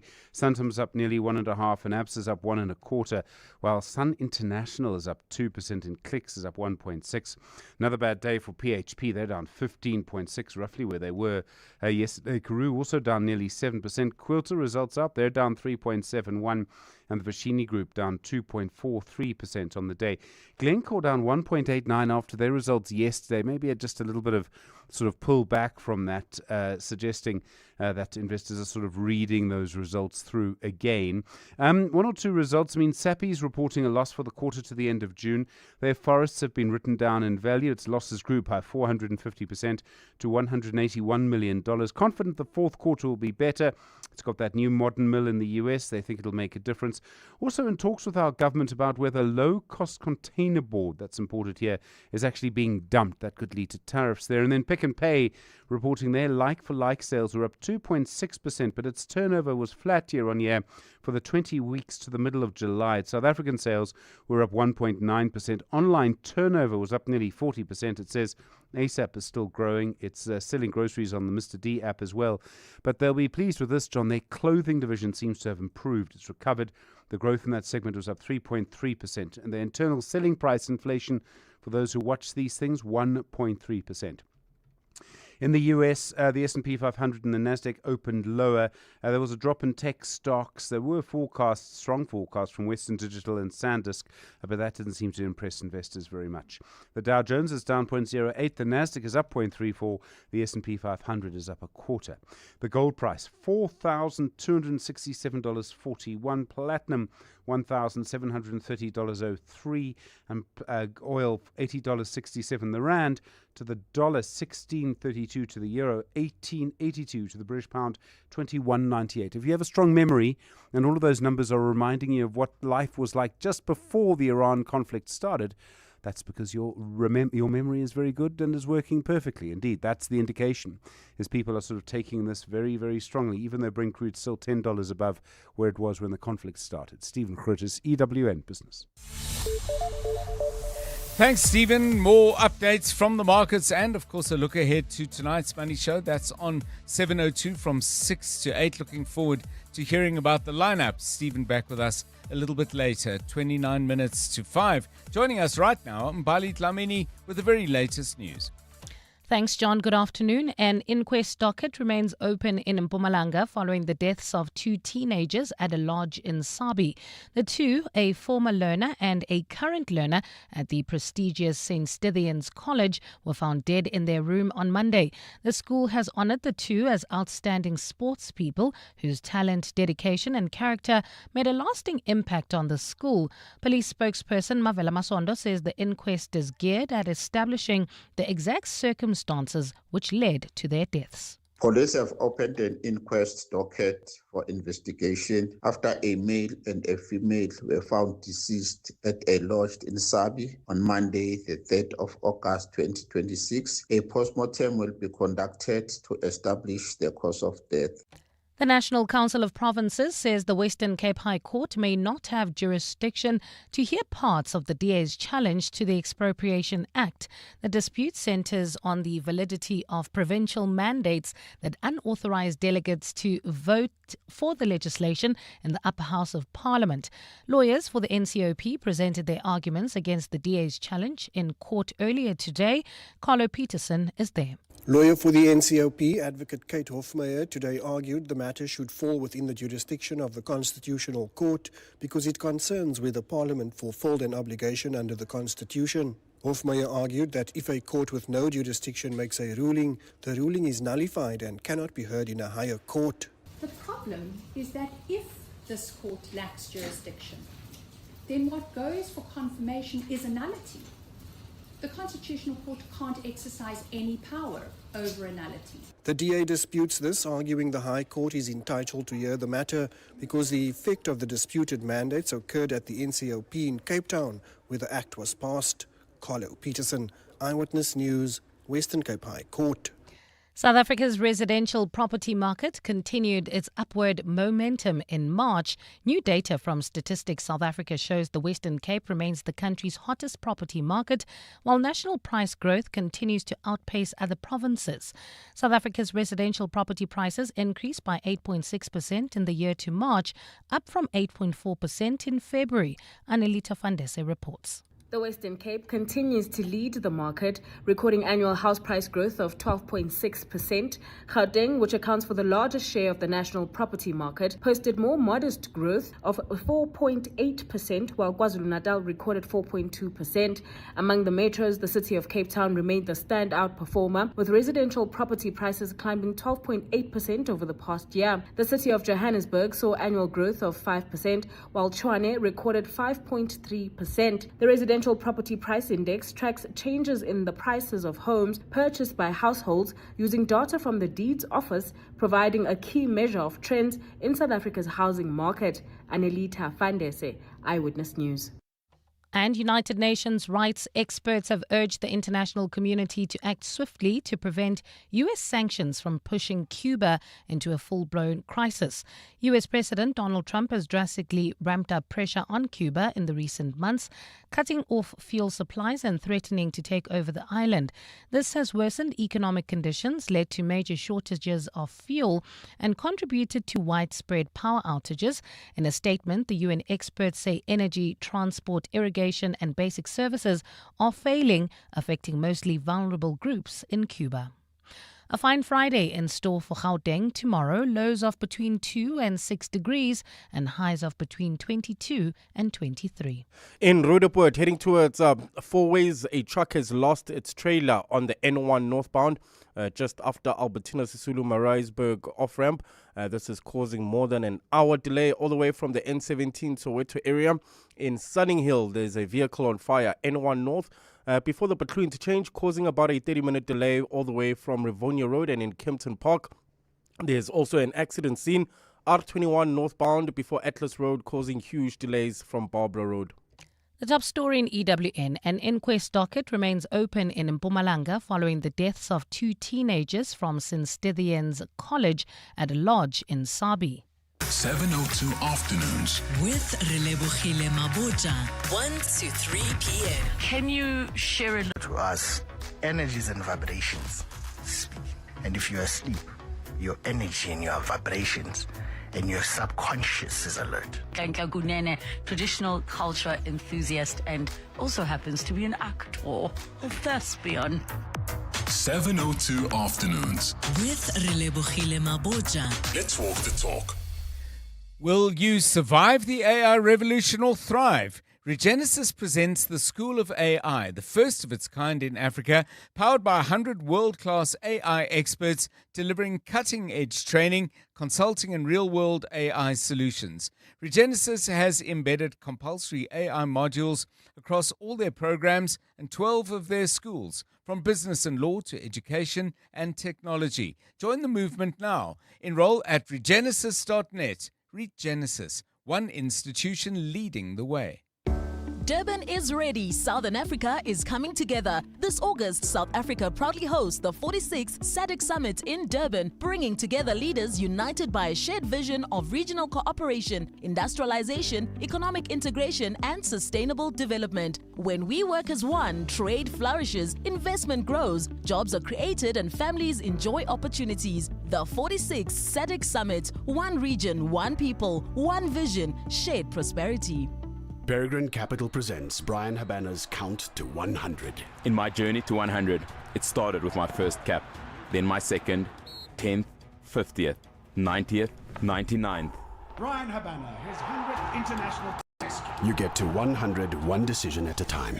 For 28 years, Peregrine Capital has applied that same discipline to turn 1 million rand into 100 million. Peregrine Capital. Invest in performance. An authorized FSP. Past performance non-indicative of future performance. T's and C's apply. 702. WhatsApp John on 072 702 1702. Hi, John. Your guest there. I think one thing that needs to be articulated is if a former president is seeking an elective post, we should have a mechanism of stopping to pay his privileges as a president, as a former president, because we cannot be paying, for example, an MP salary, and at the same time you're giving him retirement package. It shouldn't make sense. Once you seek elective office, which Jacob Zuma is trying to, then you should forfeit your privileges as a former president to Central to be John. Baba John, you know, in South Africa, it's like we are rich, man. It's like we're a rich country. The perks that ex-presidents are receiving and politicians, guys, why aren't we cutting there? That's where we should cut. I mean, we don't have money. We are struggling. We cannot be, next president has money, man. We can't be still paying for the flights to go and do nonsense with fugitives outside of the country. Why? Why do they receive such perks at our cost? No, man. No, South Africa needs to change. We need to live within our means. We don't have money, guys. Please. Yeah, live within our means. That would be nice, wouldn't it? Very, very nice indeed. Very interesting point made, by the way, about former presidents and whether they remain active in political life. And what that makes me think a little bit about is what Dr. Kingsley Makubela was saying a little bit earlier. If you missed that interview, by the way, Dr. Makubela talking about plans to change the rules under which former presidents have their travel and other logistical support paid for from the public purse. But he was saying, you know, when political realities change, when you had a fairly straightforward thing, you know, the timeline of South Africa's democracy, we had our first election, the ANC won with a big majority. The majorities, I think, for a while may have got a little bit bigger, and then they got smaller. And of course, now they don't exist at all. In that space, that observation that if a former president then decides they want to be a political player, they want to seek office all the way up to potentially being the head of state in the country, then should they get those kinds of subsidies? I don't know the answer to that. because we may find a situation where the head of state actually changes much more rapidly as coalitions perhaps become more fragile. We don't know what the national picture will look like. We can't know until the next election in that area. But I can tell you the local government elections will give us plenty of clues.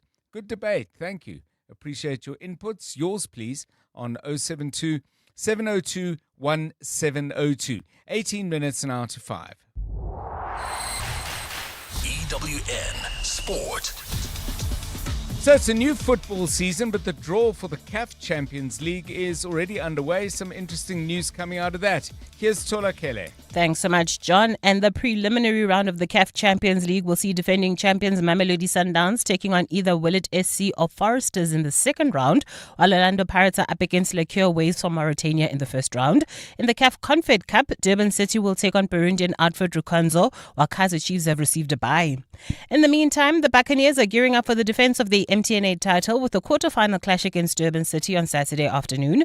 Nkosinathi CBC has discussed the importance of winning silverware early as they look to clinch this trophy for a fourth consecutive season. It's the hunger to win titles. Whenever you play for Pirates, you know there's pressure. There's pressure to perform, there's pressure to win titles. And I think whenever we win the MTN8, you know the nerves go down a bit for everyone in the club, for our supporters as well, to say, look, we have one in the bag, we have a season to go, everyone is calm, we have silverware. It's just for us to perform and try and get more. In transfer news just in, Real Madrid have agreed a deal with RB Leipzig for the signing of Jan Diomande, with the Ivorian agreeing a 7-year deal with the Spanish Giants until 2033. The 19-year-old was also wanted by PSG, but the Parisians pulled out of the deal despite agreeing a contract with him until 2031. Switching over to cricket, where Ollie Pope and Dan Lawrence have been recalled to England's squad for the first 2 tests against Pakistan. The 16-man squad features Jordan Cox, who's been promoted to number 3, while Jacob Bethel will miss the entire series through injury. Joe Root will captain the side for the first time since being reappointed to the role, with Marcus Trescothick serving as interim head coach. And in rugby, New Zealand's interim tour captain Cody Taylor will get a limited run out before the first test against the Springboks. That's as he recovers from a calf injury. Taylor's injury means that he's not in contention for their tour opener against the Stormers tomorrow night, with Dave Rennie confirming that lock Patrick Tupolato will take over his responsibilities. I just want to build on what we've done over the past 3 games. So we've had a little bit more time together, and that's been good, but there's some new combinations, and we're going to play against a side that is very competitive in the URC. We'll be excited about the potential of an international scalp, and so that makes them dangerous. This is just about us getting better. We've got a test match only around the corner, and we know we'll need to be better against them than we were in the previous 3 tests. Tolagele Mganga, Eyewitness News Sport. EWN Traffic. This EWN Traffic is brought to you by Outsurance. SMS out to 45142 now, and you could save on car insurance. If you don't, ask them for 500 Rand. 4:45, I believe we've got problems in Roodepoort. I don't know if anywhere else is starting to snarl up a bit. Karabo Chale knows exactly what's going on. Here he is. Sure, John, thanks. So if you're leaving Soweto heading towards Four Ways, avoid the N1 North at all costs. The truck has lost its trailer. This is in the Roodepoort area after Albertina Sisulu Maritzburg off-ramp, and this is causing more than an hour delay all the way from the N17. Sunning Hill, a vehicle on fire on the N1 northbound before the platoon interchange, also causing about a 30-minute delay from Rivonia Road. In Sandton, slow-moving traffic, M1 North from Ethel Oaklands to Marlborough Drive. In Kempton Park, there's an accident scene on the R21 northbound before Atlas Road, and this is causing about a 20-minute delay from the R24 Barbara off-ramp. Germiston Roadworks also causing about a 30-minute delay heading towards Brakpan N17 eastbound between Wits Rifles and Rondebolt Road. Still in Ekurhuleni, Klippoki, Boksburg, bumper-to-bumper traffic heading into Sunwood Park on Heidelberg Road, approaching North Boundary Road. And finally, in the Joburg CBD, traffic remains sluggish, M1 South from Killarney Bends to the double-decker section due to an earlier accident. If you come across any other traffic issues, kindly WhatsApp us on 072-702-1702. There's more EWN on air, online, and on the EWN app. Clever excuses for being late, number 96. My dog ran out and I had to chase him for 5 kilometers. Fortunately, with the Outsurance pointsman on the roads, you no longer have to come up with creative excuses for being late. The Outsurance pointsmen have been easing traffic congestion so we all get to where we need to be quickly and safely for the past 20 years. With Outsurance, you really always get something out. In partnership with 702, Outsurance is a licensed insurer in the FSP. You're with John Perlman on 702. Let's walk the talk. 702 Drive. It's coming up now for 13 minutes to 5 o'clock. Coming up, we're going to talk to Rob Still. Rob Still is the owner of an award-winning olive estate and award-winning at the very, very highest level. A couple of years back, Daristic, I'll check the year just before I speak to him, an olive oil from a farm in the town of Darist, which is quite close to Oudtshoorn, a bit of a drive from Oudtshoorn, but in that part of the Western Cape, was judged to have produced the best olive oil in the world. And the reason we're speaking to him is the olive crops in Europe, with the extreme heat that part of the world has faced, has been substantially diminished. That means the price of olive oil is going to go up. Not good news for you if you buy Spanish olive oil, for example, and often the bulk olive oil in supermarkets that you see is from other parts of the world. Spain, Italy, Greece, Portugal immediately come to mind. But does it create an opportunity for South African product, both here and further afield? More on that, as I say, in a few minutes' time. Right now, it's 12 minutes to 5. John is on X. At John Perlman. Sometimes we buy things, maybe not in a simplistic way, but if we think if we buy that thing, it's going to make us really happy. But Karabo Charlie, you gave us unsolicited advice, and now you're coming back with another thing that's on your mind. The thing you buy that you think is going to make a big difference in your life and make you happier. Yeah. And it doesn't. Yeah, it's either something you buy or something you wished for that you eventually got, like a promotion at work, or you bought a new house, something like that. Or maybe buying a bigger house, something like that. For me, John, I was looking forward to this. I was actually excited going to the dealership when I bought my first brand new car. I used to have second-hand cars. This was a brand new car, and I was looking forward to it. But when I got it, I just didn't feel that different anymore. It was just, it's another car. And I used to get annoyed when I maybe go home and show my family the new car, and they'll be overexcited. And I would be like, geez, I still have this installment to pay. Yes. I'm really not enjoying it that much, and the service and the petrol. But hey, it is what it is. So, did you stop loving this car because of all the realities kicking in, which obviously you knew about, but still, it's only real when it becomes real. Of the payments, the repairs, etc., like that. Or did you think, I wish I'd bought something else? No. It was not I wish I bought something else, because this is something I needed for day-to-day use. So I need it. It's not just a want. But then I just thought I'd feel different. And I'll think maybe since it's a new car, the driving will be better. But it's just another car.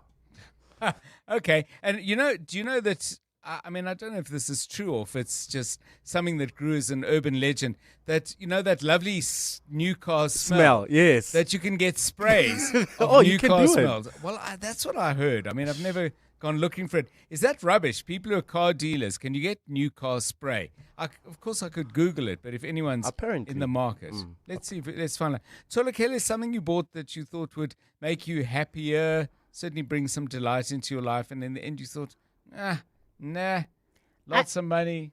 Ahead of winter, I bought a walking pad because I was like, it's cold. I know some days I don't like being out on the road or being at the gym.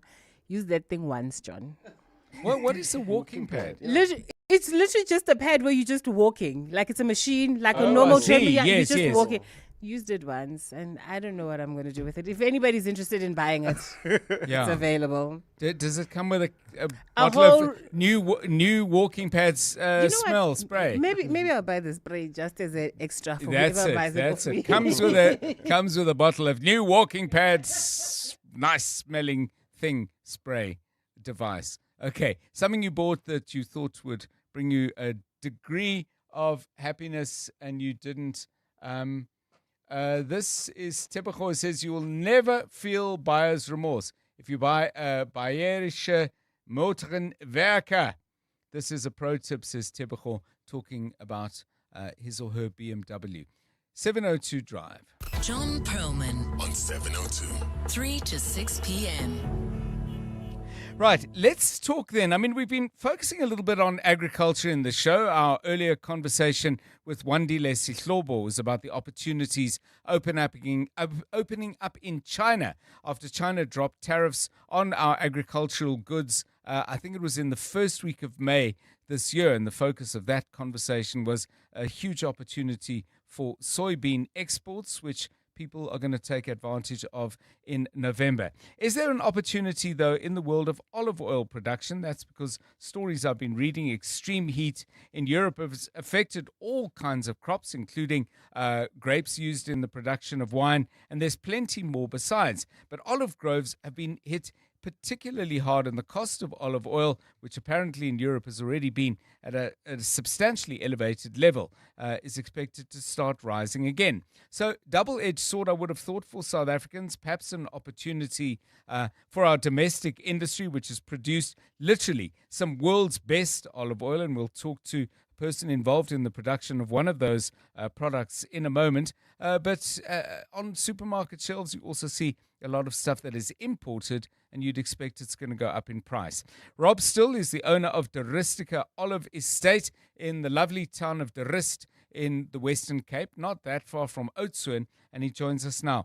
Rob Still, a very good afternoon to you. What's happening in Southern Europe? Does it create opportunity for South Africa, or is it a mixed blessing?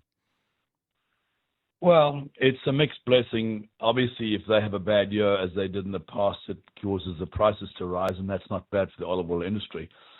But let's get things in perspective, shall we? Because I think there's some misunderstandings here. First of all, if one looks at the international business of making olive oil, right. Spain, of course, is the big crocodile. It produces, 42, 44% of the world. And the droughts of 23 and 24 gave rise, as you alluded to prices that went up somewhere around the Euro 8, Euro 9 level.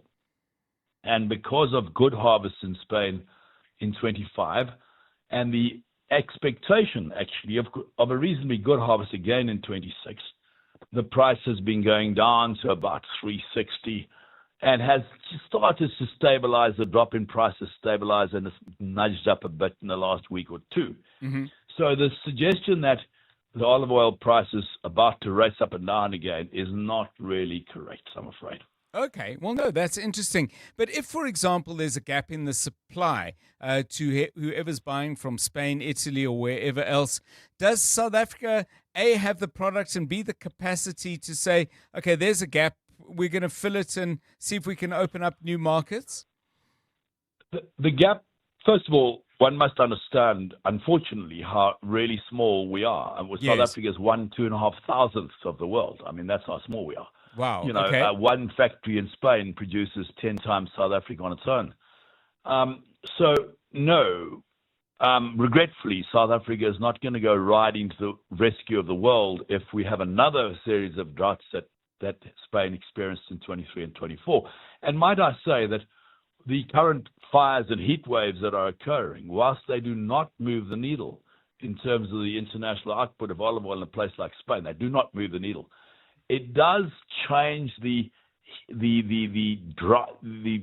water balance slightly, particularly in the south around Andalusia, which is a bit affected, and makes the possibility of a drought going forward with El Nino and whatnot in a year or two's time, not exactly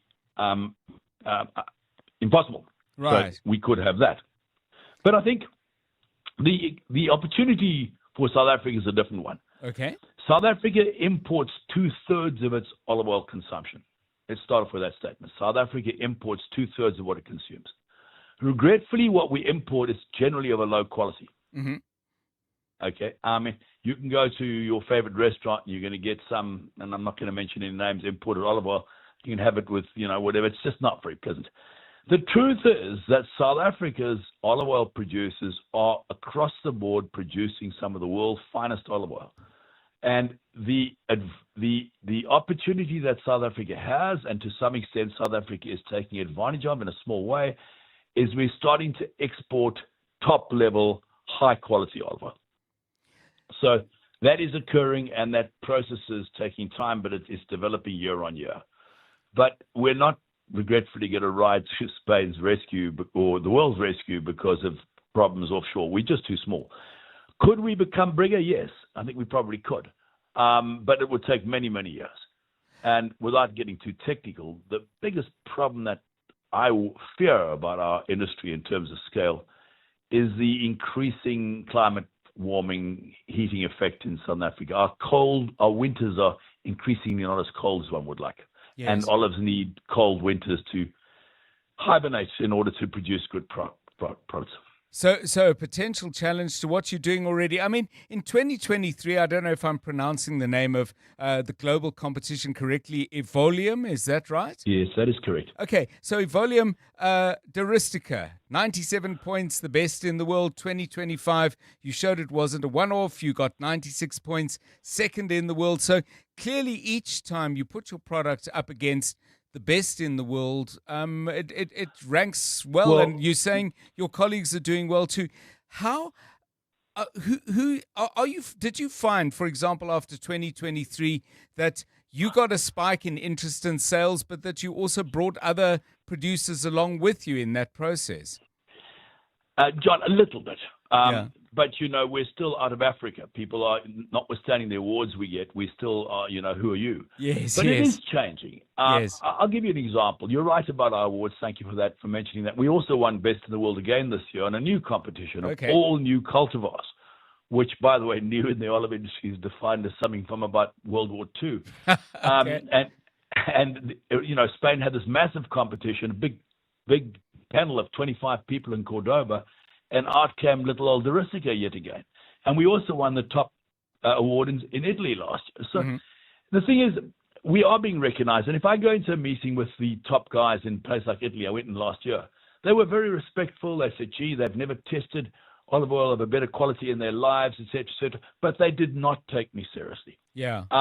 When they then asked me what size we were, I pointed out that we actually had a business going, something called Willow Creek. You may have heard of the company. Yes, of course. Where we actually have 25 odd South African producers banded together and a guild of growers where we press for some, not all, and then we market, distribute, bottle in a pool for 25 odd farmers. And we've now started to get a little bit of scale. And when I mentioned our scale, the meeting suddenly took a different tenure, and in came the marketing director and a secretary to take notes, and people suddenly took me seriously. We're going to have to leave it there, unfortunately. I know Rob still wanted to add more to the points he's made. We'll get him back and find other ways to talk about this. But yeah, very, very interesting. Again, another story about innovation and excellence in South African agriculture. 702 Drive. Sharpen your competitive edge and get ready for the next installment of the Tournament of Champions. Do battle on the biggest stage and prepare for an epic showdown as you fight for your share of the 500,000 Rand prize. Bet R2 or more on selected spinner zonke slots to blaze a trail to the top of the leaderboard and claim victory. T's and C's apply. Hollywood Sportsbook is a licensed betting operator. No persons under the age of 18 years are permitted to gamble. Winners know when to stop. South African Responsible Gambling Foundation toll-free counseling line 0800 006 008 or WhatsApp help to 076 675 0710. So the other day I get this call from an insurance company. The lady asked me if I'm comfortable with my excess. I said excess? Well, according to my therapist, I'm apparently a little too comfortable. But sometimes you just need to make sure. You know what I mean? She just put down the phone. I don't get it. Don't get that insurance. Get Pineapple. It's easy to get and online. Pineapple FSP 48650 is underwritten by Omart Insure Limited, a licensed non-life insurer and authorized FSP. T's and C's apply. This is EWN. A community is left shocked after the death of an ANC councillor in KZN, and a probe is underway as grannies are made to pay for a place in line.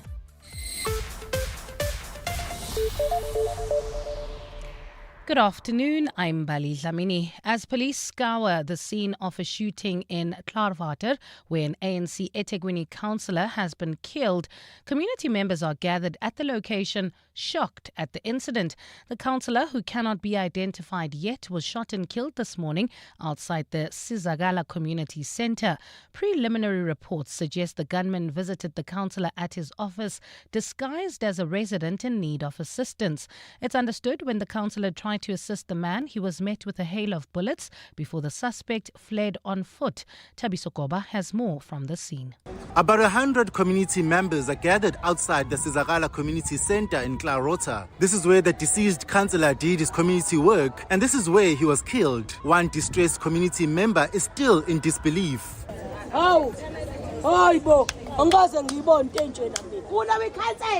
I've never seen anything like this. The killing of our councillor. We've had many councillors before, but never had any of them killed. The death comes a few months before the local government elections, fueling fear in the community that this might be a politically related killing. However, police say the motive behind the killing is yet to be determined. At this stage, EWN cannot disclose the name of the councillor until confirmation that his family has been notified of his death. Tabiso Koba, Eyewitness News, Klaarwater.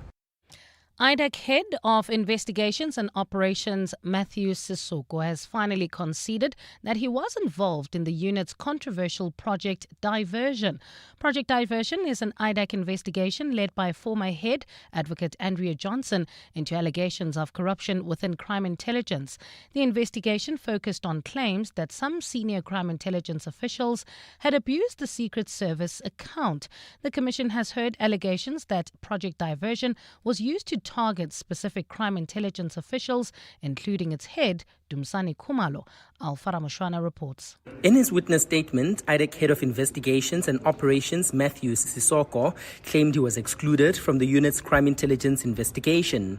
Given that he leads IDAC's investigations team, Sissoko told the Commission that it was unusual that he had not been involved in the probe. But after evidence leaders presented him with email exchanges and other evidence indicating his involvement, Sissoko changed his story. From all this, it appears that you were involved throughout. That is correct, Chief. Some emails were sent to you directly. On others, you were copied. All of that paints a picture of you being fully involved. You accept that? I accept it. The Commission will not be sitting tomorrow and proceedings will resume on Tuesday. Alpha Ramshwana, Eyewitness News, Pretoria. The Social Security Agency is cracking down on an alleged queuing syndicate that's been prying on some of the country's most vulnerable grant beneficiaries. The practice involves people charging money to secure early queuing spots, enabling them to get help ahead of others waiting for critical services. The Social Development Department says new measures are now being rolled out to eliminate that practice and restore fair access to SASSA offices. Mongezi Koko reports. The crackdown comes after Social Development Minister Dina Pule and SASSA CEO Matsubane Matlo conducted an unannounced oversight visit to the Pretoria Central SASSA office. The department says it has identified individuals who targeted elderly and vulnerable beneficiaries, demanding payment in exchange for priority access to services at some SASSA branches. Pretoria Central has already introduced an electronic queue management system where beneficiaries are issued with a number on arrival before being called to a service counter. Minister Pule. You come at a particular time, the elderly people, they have to pay so that they can be number one or number two. And we are addressing that, and you can see here today. Pule says the new system, supported by security personnel who register beneficiaries as they arrive, is expected to improve fairness and ensure that people are assisted in the order they enter the office. Mongezi Koko, Eyewitness News. And in Congo, a suspected Ebola death has been reported on a boat heading for Kinshasa. According to reports, Congolese authorities intercepted a boat carrying 200 people after a passenger who disembarked earlier died on the 25th of last month. The passenger allegedly developed some symptoms consistent with Ebola. AFP is reporting that authorities had followed the boat and held it 65 kilometers from Kinshasa. No other deaths were reported amongst the travelers. Ebola has killed at least 1,800 people out of the nearly 4,000 confirmed cases. Gold is trading at $4,264.98 an ounce. The rand is at 16.32 to the dollar, 21.98 to the pound, 18.82 to the euro, and Brent crude oil is at $79.51 a barrel. Rudaport, a truck has lost its trailer on the N1 northbound just after Albertina Sisulu Maritzburg off-ramp, and this is causing more than an hour delay all the way from the N17 Soweto area. In Sunning Hill, there's that burnt-out vehicle N1 northbound before the between interchange, causing more than a 30-minute delay all the way from Winnie Mandela Drive. And in Tshwane, Pretoria, Danville, bumper-to-bumper traffic on Trans-Orania between Kwacha Road and the Dasport Tunnel. In your sport, Kaizer Chiefs aiming to end their drought as they return to MTN 8 action. Aiden Markram returns home from the 100 for personal reasons, and Love Golf secures unnamed lead investor for 2027 season. A fine Friday in store for Gauteng tomorrow. Johannesburg dropping to overnight lows of 5 degrees, peaking at 22. Pretoria 6 and 23, and Vereeniging 2 and 22 degrees. The top story in EWN as police scour the scene of a shooting in Clarwater, where an eThekwini councillor has been killed. Community members have gathered at that location, shocked by the incident. EWN, in touch, in tune, and independent. For the latest, visit ewn.co.za or download the EWN app. 7:02. Drive home with John Perlman. John Perlman, 3 to 6 p.m. On 92.7 and 106 FM. Let's walk the talk. 7:02 Drive, it is 8 minutes past 5. How's your Thursday been? What have you got planned for tonight? Hopefully something good, something you're looking forward to doing. And then, of course, one more day and it's the weekend, which is something to look forward to as well. Coming up on the show in the next half an hour or so, the second Madlanga Commission interim report has come out. These interim reports are fascinating because they reflect many of the conclusions and insights that have been generated over literally hours and hours and days and weeks and months of testimony. But also there are specific recommendations. This report concerns some very, very senior police people and some others as well. Disciplinary action is proposed, but also investigation with a view to possible criminal conduct. More details when we talk shortly to Ian Cameron, who as a member of the Democratic Alliance is also chair of Parliament's Portfolio Committee on Policing. We're going to get the very latest from the markets. Kind of a quieter day, although the Rand has been doing pretty well. Some interesting stuff happening in the world of sport. Both Sundowns and Pirates know who their first opponents are going to be for this year's African Champions League. And later in the show, we'll do some music. I'll tell you about that in a moment. I asked you about things that you bought that you thought would make you happier, not necessarily as the key to eternal happiness, but you bought them with a view to these things making your life better. And they turned out to be a real disappointment. I don't know if you've got examples of that, but if you do, please do send those to us on 072 702 1702 and 011 883 0702. Still keen to hear about anyone who might be in the soybean business. Earlier we talked about a massive opportunity in that particular agricultural sector opening up with a substantial export of that product going to China now that the country's biggest consumer of soybeans and biggest consumer of so many things in May dropped tariffs on African agricultural produce. If that's something you know about or you're involved in, or maybe some other agricultural commodity seeing an opportunity in the Chinese market, I'd love to get your your field level, your crop level view of this particular issue. We had a great explanation of all of it from Wandile Sihlobo from the Agricultural Business Chamber. And if you missed that, it's on primemediaplus.com. You're with John Perlman on 702. Rodman John, Rodman John, good day to you and your team. To a lot of guys, it will be paying lobola. Believe me, Rodman. If you ask a lot of men, 98% of men will say paying lobola. Thought that was going to bring me happiness, but Good afternoon, John and team. Please don't laugh.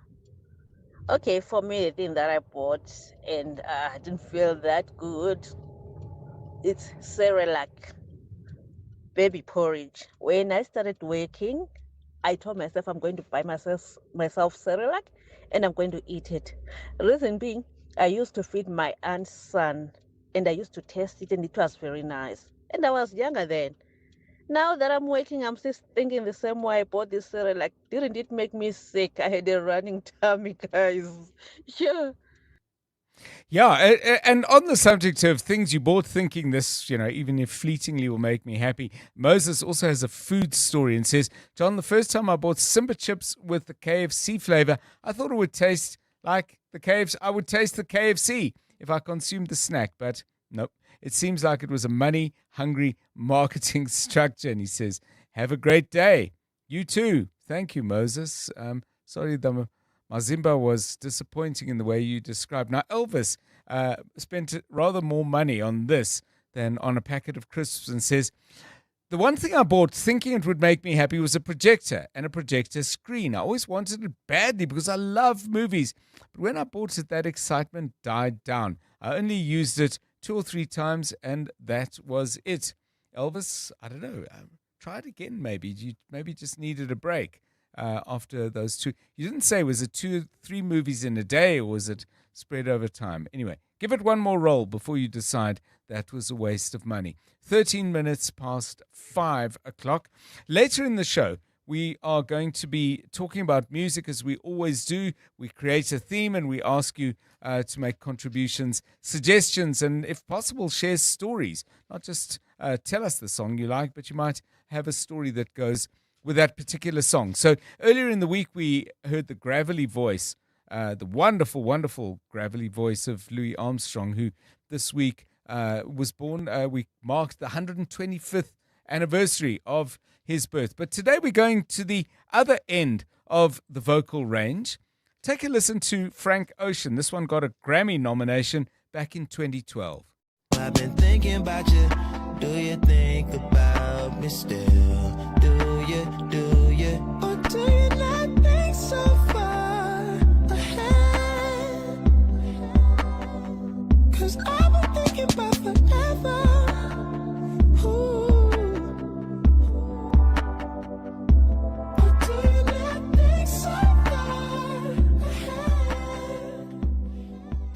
Frank Ocean off Channel Orange. I remember the first time I heard that song, I thought it was fabulous. Not just that part that we played, the falsetto part, but the whole song and the build-up to it. Really a wonderful piece of music. But we're asking you favorite singers who sing in that way. Falsetto is what I've been calling it. I asked at the beginning whether I'm using the right term. Nobody has called me out to say I'm using the wrong term, but if you want to send us a voice note and either fix it or tweak it, because there's probably more than one way of describing that style of male singing. But favorite singers who sing in that way or have sung. For example, Prince did that in the beginning of his career, songs like If I Was Your Girlfriend, and then didn't, and did other things later in his career. But your suggestions, please. Name the artist, pick the song. We'll try and play it at about 20 to 6. It's 5:15.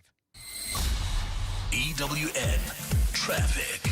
This EWN Traffic is brought to you by Outsurance. SMS out to 45142 now, and you could save on car insurance. If you don't, ask them for 500 Rand. Heading up the M1 North, there are delays. Karabo Charlie is here to let us know exactly where. Yeah, N1 North. If you are leaving, N1 North. If you are leaving Soweto, heading towards the four-ways, Midrand area, avoid that highway at all costs. There's 2 separate incidents. One in Roodepoort where a truck has lost its trailer. This is just after Albertino Sisulu Maritzburg off-ramp, and it's still causing more than an hour delay from the N17 Soweto area. The second one is up in Sunning Hill, where there's a burnt-out vehicle on the N1 northbound before the Bethlehem interchange, and this is also causing about a 30-minute delay all the way from Winnie Mandela Drive. So my alternative is to get off at 14th Avenue, use Hendrik Potgieter, make your way up north using Witkoppen, Christian de Wet. Hopefully that will save you some time. There's also bumper-to-bumper traffic in the Rivonia area heading towards four ways. This is on the N1 southbound from the Petru interchange to Winnie Mandela Drive. Kempton Park, accident scene.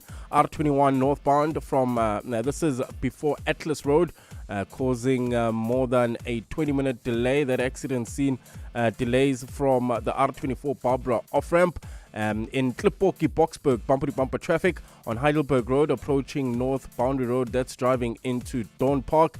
And we still have those roadworks in Germiston. This is causing 30-minute delay. N17 eastbound between Wits Rifles and Rudeport. And finally, in the Danville-Pretoria area, bumper-to-bumper traffic on Trans-Orania between Kwacha Road and the Dustport Tunnel. For the latest traffic updates, you can also follow us on X at EWN Traffic. There's more EWN on air, online, and on the EWN app. Everyone gets insurance for the moment something goes wrong, and when it does, you need the peace of mind of knowing your claim will be handled fairly. Outsurance keeps outperforming. The Ombudsman, an independent body that rules on complaints, confirmed in their 2025 annual report that Outsurance had the lowest overturned ratio of complaints received. Why would you want to be insured with anyone else? Get a quote and switch today. Call 08600 60,000 or visit outsurance.co.za. Licensed insurance FSP. TCs and information online. You're with John Perlman on 702. Let's walk the talk. Right, let's focus our attention now on what's come out of the Madlanga Commission of Inquiry. I'm not talking about the daily revelations and interrogations that have shed so much largely unflattering light on the state of the South African Police Service, but the release, or certainly the publicization of certain aspects of what is their second interim report. Now, they did an interim report earlier in this year. I think I'd have to check the date, probably should have, before I started talking about this. And then there's the final report due out in November. But the second interim report has very interesting stuff in it. Let's explore the contents and pick out what is of particular importance. And welcome to 702 Drive, Ian Cameron. He's DA spokesperson on police. He's a member of Parliament and crucially chairs Parliament's Portfolio Committee on Policing. Mr. Cameron, welcome and thanks very much for your time. First of all, what caught my eye, and I think this is getting some of significant publicity, the institution of disciplinary proceedings, presumably where relevant, and then the immediate investigation of criminal conduct. And if sufficient evidence found, the institution of criminal proceedings against. And here's the list, and then other people are mentioned later. I'll get to that. Lieutenant General Shadrach Sabir, suspended National Deputy Police Commissioner. Witness G, who is known exactly as that. Sergeant Fani Nkosi, who's already appearing in court on a number of charges, and Brown Mokhotsi, who similarly is facing court proceedings, but not part of any institution, I would think, where disciplinary proceedings would apply. Mr. Cameron, what do you make of this? I mean, when they recommend that there is this investigation and criminal proceedings should follow, based on what we know so far, does that generally happen? So I think it depends on individual to individual. We've seen it with some of them. It feels a little bit odd with regards to Brown Mokhotsi, Sergeant Nkosi, and even General Sabia, because if you think about it, for over a year now almost, it's been coming. So the recommendation actually feels a little bit after the fact. They're Yes. all in court for some or other something, and they're all in some kind of disciplinary process, minus Brown Mokhotsi, but certainly Sabia and Nkosi. So but it feels like it's after the fact. When I hear disciplinary proceedings, I have to say my mind goes into a little bit of a default setting that this in the past has certainly been a way of avoiding doing the more serious and difficult work of actually preparing a matter for the courts. Do they recommend disciplinary proceedings almost as a pro forma thing that they've got to, but they would obviously consider the more important priority to be the investigation and possible prosecution, or am I making assumptions? No, I think it's a very accurate thought that you're sharing. What I've experienced before as well is that sometimes the criminal investigation itself almost seems like an add-on if the disciplinary proceeding indicates something. And in my opinion, both are very much able to run parallel to each other. And the criminal investigation and for that matter, disciplinary proceeding shouldn't necessarily be focused on exactly the same thing. The one doesn't need the other. The one shouldn't be a prerequisite for the other. We saw that, you remember with those VIP guys that assaulted people on the highway a few years ago from Paul Mashatile's protection detail. Right. Now with them, they were cleared in their disciplinary proceedings, and why is a very good question. It's a discussion for another day. But long story short, the criminal matter is still running in court. The trial is still ongoing. So yeah, I think that gives you an answer. I was wondering while you were talking, Mr. Cameron, whether the disciplinary proceeding would be a prerequisite for another kind of consequence, which could affect, for example, pensions and any future benefits should a disciplinary proceeding lead to some kind of dismissal. I mean, is that in a way covering another base? It certainly can. It can actually be used very effectively. A few years ago, I think it was in the Western Cape, there was a specific station commander, brigadier rank, that made certain remarks on social media. And long story short, she was dismissed and she ended up losing her pension, from what I know. So it's a very good example. It obviously depends who is chairing that disciplinary process, right, and everything surrounding it, evidence, etc. But certainly, yes, it can indicate whether further investigation needs to be done, whether disciplinary or criminal. But yeah, there's also a fitness to hold office inquiry.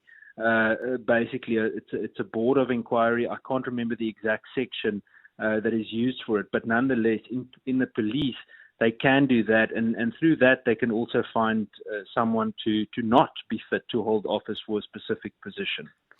At the time of the first interim report, I don't know if it was at exactly the same time, but certainly very close, there was also the creation of a special investigations task team. I'm giving it a generic name, but many people will say, well, a recommendation doesn't mean much unless you create a team with teeth to actually go after the processes that would give that recommendation some meaning.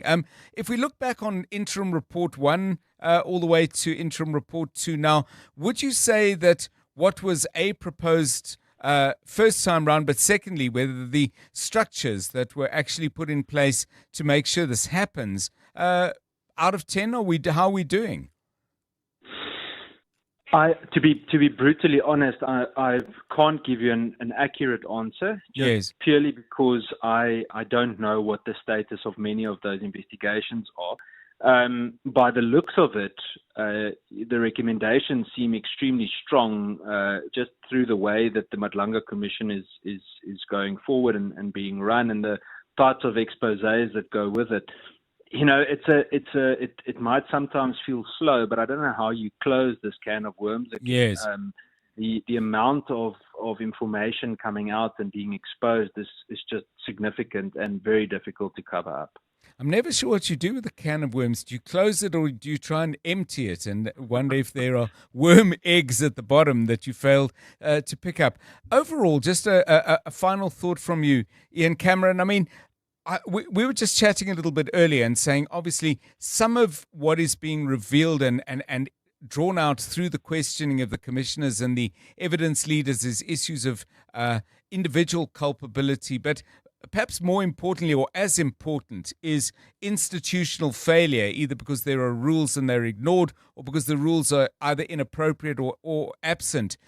When are we going to get the recommendations that, to use the current example that says IDAC needs to change in the following 10 ways? That will only happen much closer to the end. Okay. And the challenge that we have is that a lot of the people that remain in certain positions, let's use someone like General Faraz Khan in the South African Police Service, he's still not been suspended. Now, there's a whole debate regarding why. The long and the short of it is people remain in positions.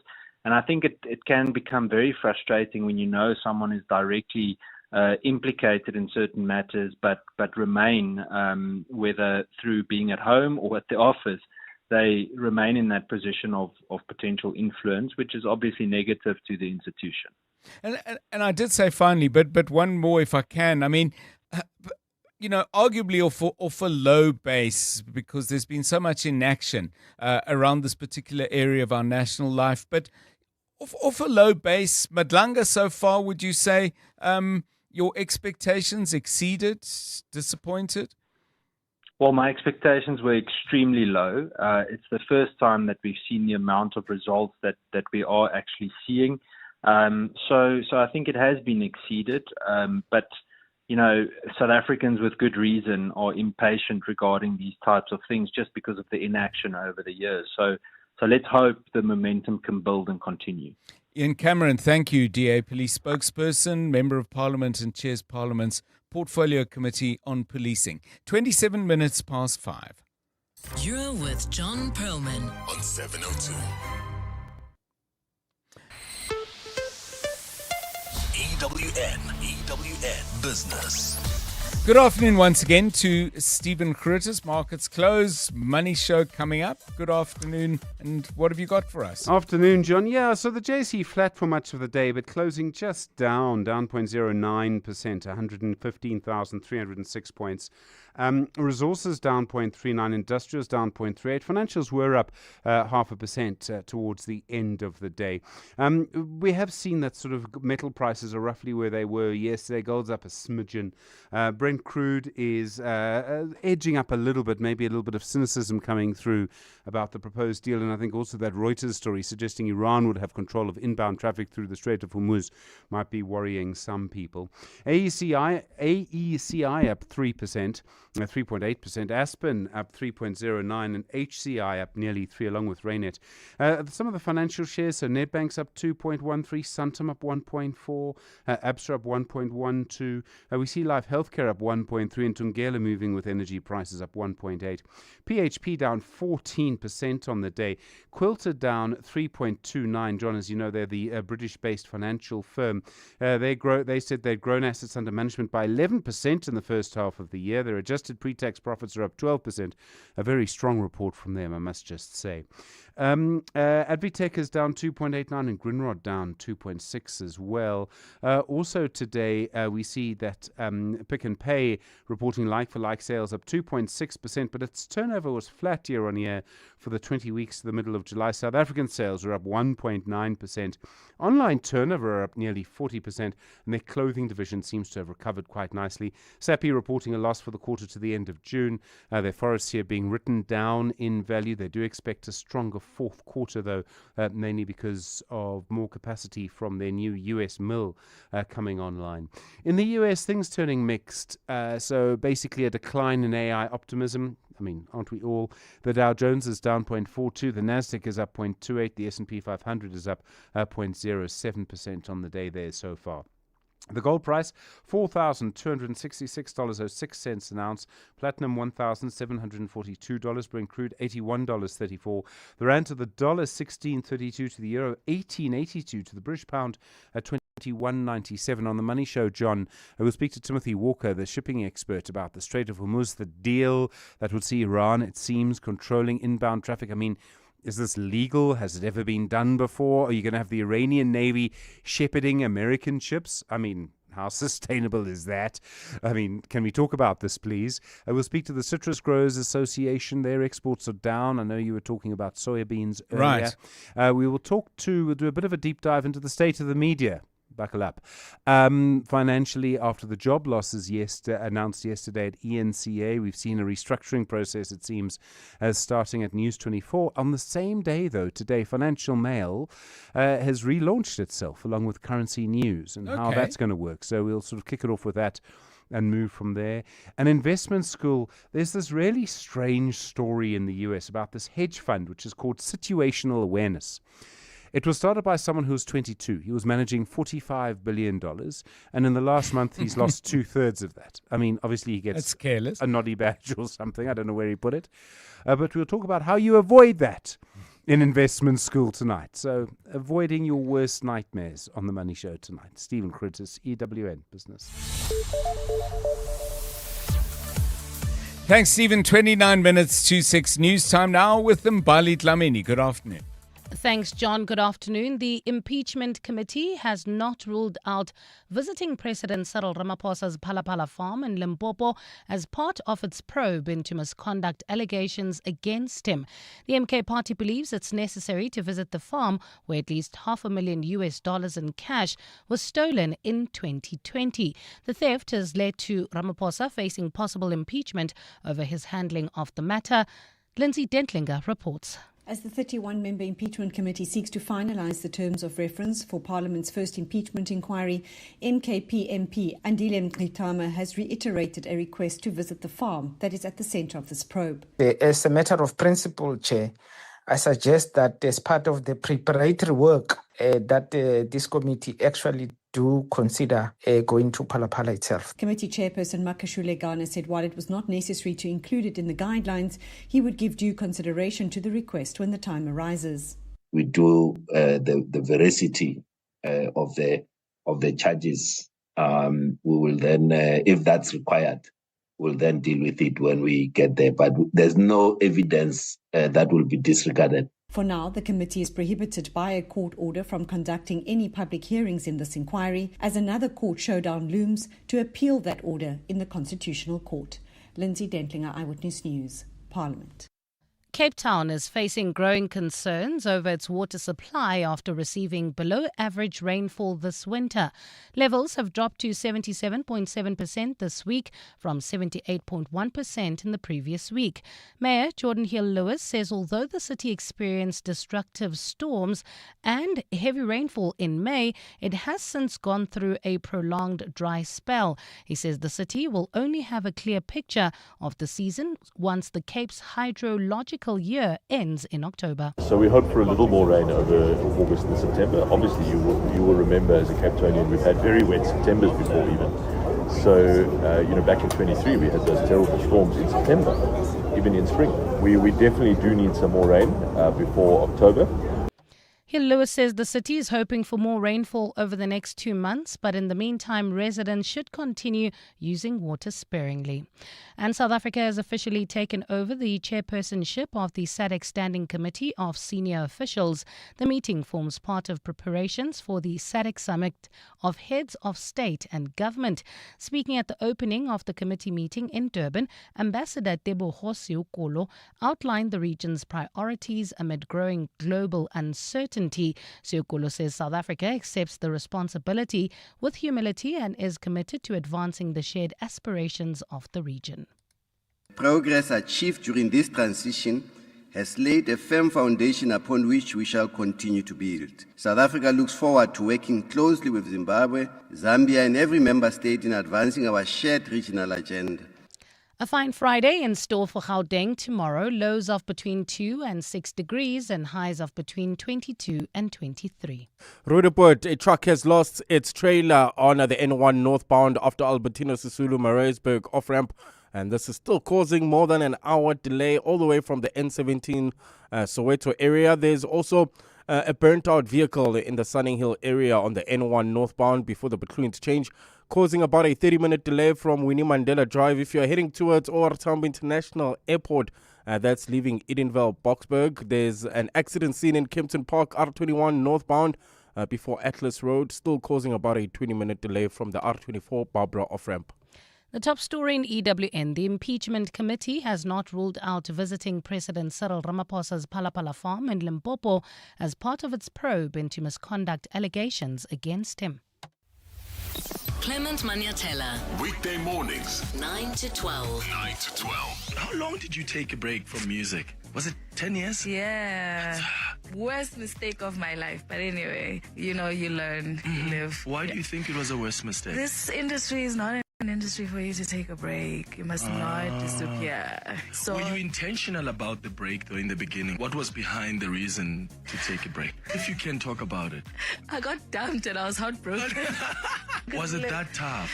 I think it was just a whole series of other things as well. It's like you try, you do demos, you try and whatever. Once you get your big break, you've been waiting for this and anticipating it. I did not. It was just happening and I felt like I'm just going to crash into a wall. Award-winning artist Zamachobe. Clements Manyatela. 9 to 12 on 702. Amy Jeffter's satirical play A Good House comes to the Market Theatre. Set in a middle-class gated community somewhere in Joburg, a shack appears on a vacant plot. Watch as the neighbourhood's only black couple navigate the true cost of fitting in, while their white neighbours reveal their own assumptions about the shack's unseen occupants. Don't miss this biting new South African comedy at the Market Theatre this August. Book now at markettheatre.co.za. Running a courier business is so hard these days. The petrol price, the breakdown costs, and so much more. Luckily, I'm with My Way Business Insurance. I get to save up to 20% on my insurance premiums for my vehicles and goods in transit. And just like that, I have more money for all my costs. Switch to My Way Business Insurance and save up to 20% on your vehicles and goods in transit. Real businesses, real savings. Call us on 0860 646464 today for a quote. My Way is a licensed non-life insurer and FSP. Standard rates and T's and C's apply. Uncertainty is rising, but your business still has to deliver. Production targets need to be met. And when your workforce is out of balance, the cost is immediate. Too many employees, costs climb. Too few, productivity drops. Workforce staffing helps businesses stay in control with flexible workforce solutions, deployed within 48 hours nationwide. When demand changes, your workforce can change with it. Visit workforcestaffing.co.za. Stay productive, stay flexible, stay in control. 702. WhatsApp John on 072 702 1702. Good afternoon, Tate John and 702. This is Yolande from Centurion. Regarding the singer that sings its falsetto, I do not have a singer, but Okay, not sure what happened to that. We will sort it out and we'll get it back. Please keep your suggestions of singers who sing, male singers who sing in a high voice, a falsetto voice. We'll play you a good selection. We've got a couple we've picked out ourselves. But of course, as always, we'd love to get your suggestions first. Right now, let's find out what's happening out in the world of sport. EWN Sport. At 22 minutes to 6, here once again, Tolakele Mganga. Thanks so much, John. Kaizer Chiefs have made their sixth signing of the transfer window, with Fayaz Abrahams joining on a season-long loan from Stellenbosch with an option to buy. He joins ahead of the MTN 8 quarter-final clash against Lamontville Golden Arrows on Sunday. And goalkeeper Brandon Peterson has discussed the importance of the Glamour Boys being in trophy contention so early in the campaign. Good to be back. A team like Kaizer Chiefs should be in this tournament every season. Obviously we missed out the past 2 seasons. But yeah, we're excited to be back. And like I said earlier, this is motivation enough for us, to go and try and go all the way, because we know it's felt to not be part of it. So I think for us, it's important to hit the ground running, from the start. I think the first game is the most important game. We've been preparing well, so come Sunday, surely we'll be ready.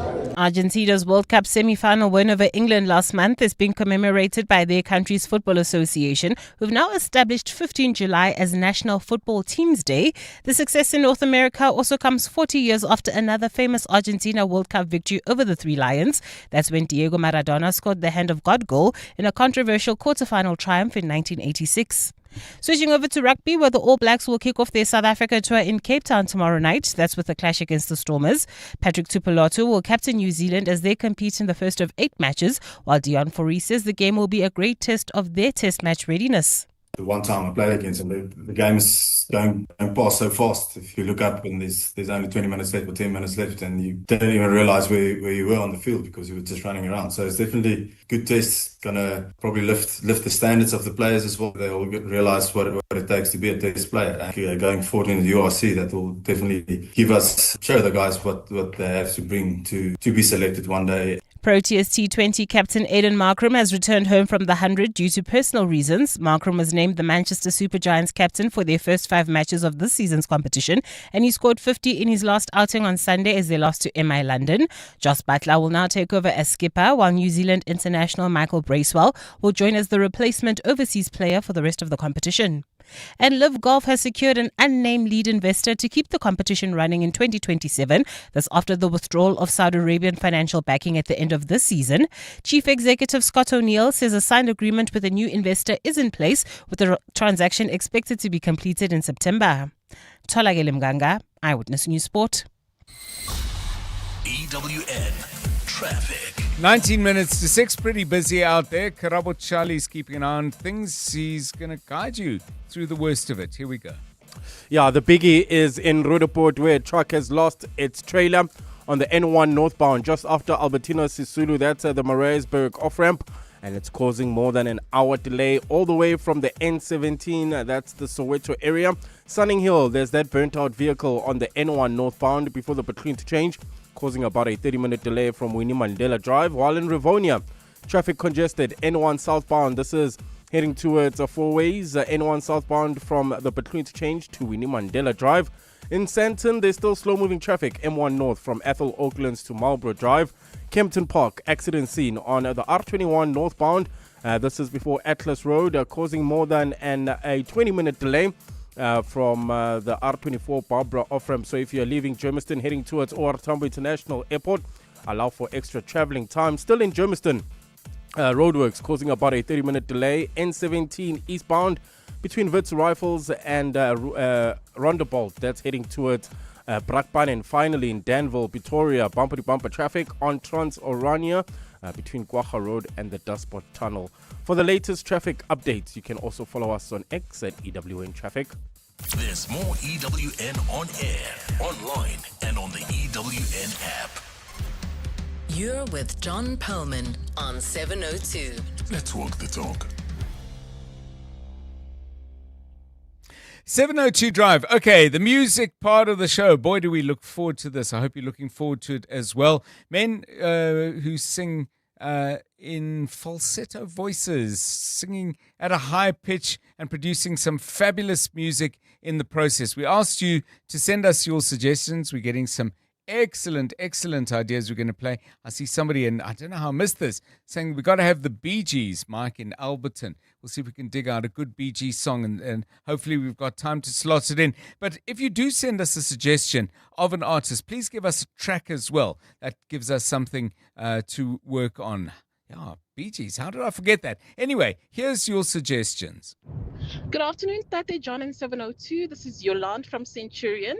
Regarding the singer that sings its falsetto, I do not have a singer, but I know a song. I don't remember the name of the singer. It goes like, but I don't feel like dancing when the ozone in the play. My heart could take a chance, but my 2 feet can't find a way. You think that I could master up? You know, the whole entire chorus is in this falsetto. So that's the song that I would definitely recommend.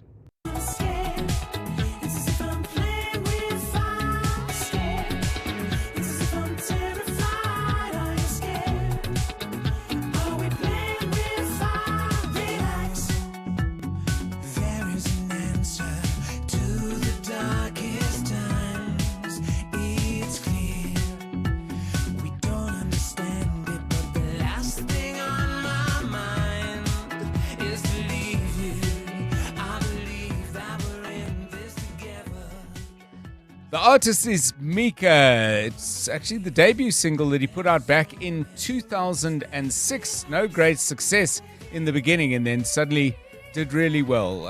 The song called Relax, Take It Easy. So relax, take it easy, but don't relax too much, particularly if you haven't sent us your suggestion. 072 702 1702. 702 Afternoons with Relebogile Maboja, 1 to 3 p.m. Can you share a little bit of what you know? Because even the part about dreams, people are sleeping on their dreams. See what I did there? Yours are sleeping on your dreams. As I said, it's moments within moments. It's moments shared. And within that moment shared, there's a moment. Speaking of dreams, when we speak of African time and bringing it closer to us, energies and vibrations speak. And if you're asleep, your energy and your vibrations and your subconscious is alert. Kanka Gunene, traditional culture enthusiast and also happens to be an actor, a thespian. 702 Afternoons. With Relebohile Maboja. Let's walk the talk. Your business needs that new hydraulic lift, but do you have the cash to fund it? Before you compromise on the core items your business needs, have you looked at saving on your business insurance? Switch to Outsurance Business Insurance. You could get a massive 20% discount on your business insurance premium for plumbing, electrical, tradesmen's services, and all other businesses. Visit outsurance.co.za or call 08600 60,000 today. Licensed insurer and FSP. TCs and information online. Here with Sakiti post-match, playing locally and globally. How are you coping? Super simple. With FNB Private, 1 monthly account fee gives me access to local and global advice and solutions. From spending internationally through my FNB Global account and credit card to structuring offshore investments for the future. Ah, so that's how you win globally. Switch to FNB Private. FNB. Help changes everything. FNB is a division of First Rand Bank Limited, an authorized FSP and credit provider. T's and C's apply. 702. WhatsApp John On 072 702 1702. Hey, Dada John and team. My song, sung in a falsetto-ish type of voice, will be "Don't Take Away My Heaven" by Aaron Neville. It's something I don't wanna lose. I only know that if you ever said goodbye, I couldn't stand the pain. These eyes would cry like the rain, and the sun would have nowhere to shine, and the stars would all fall from the sky. Baby, please, don't take away my heaven. Oh no, 'cause this world would stop turning, I know. Yeah, Aaron Neville, what a voice. And if you really want to hear him get up the range a little bit higher, there's a wonderful song. I think it's the Neville brothers who do it as a group called Fearless. That's really special. We've played it on the show once before. I love, by the way, in that voice note, did I hear the person send it saying slightly falsetto? They kind of also went up a little bit. I don't know. Maybe these things just happen. It normally happens when I try and do Barry White and encounter the laws of vocal physics, which put me back in my range. What have we got? This one, Skid Row. I Remember You. Ross is sending that one in. Let's hear it. Paint a picture of the days gone by, when love went blind and you would make me see.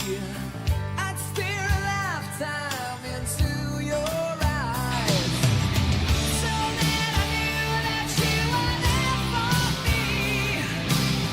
Time after time, you were there for me.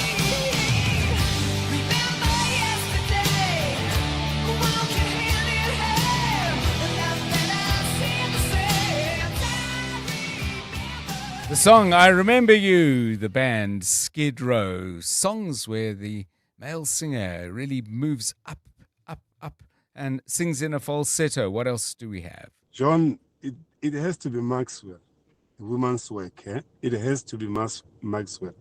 There's no any other artist I know is actually able to hit the notes that high, better than Maxwell. So it has to be Maxwell, woman's work.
Yeah, I think it's fair to say the bar has been set. You were absolutely right. Thank you for that voice note. It's got to be Maxwell.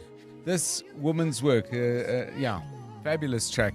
2009. A couple of people sending... it's interesting, the different genres of music. I mean, Nayan says Aerosmith, Dream On, and talks about a specific part of the song. He says the Dream On bit. Darrell goes to Chris Isaac, Wicked Game. That was a good one. ELO, It's a Living Thing from Sandra, taking us back. What would that be? The late 70s, early 80s?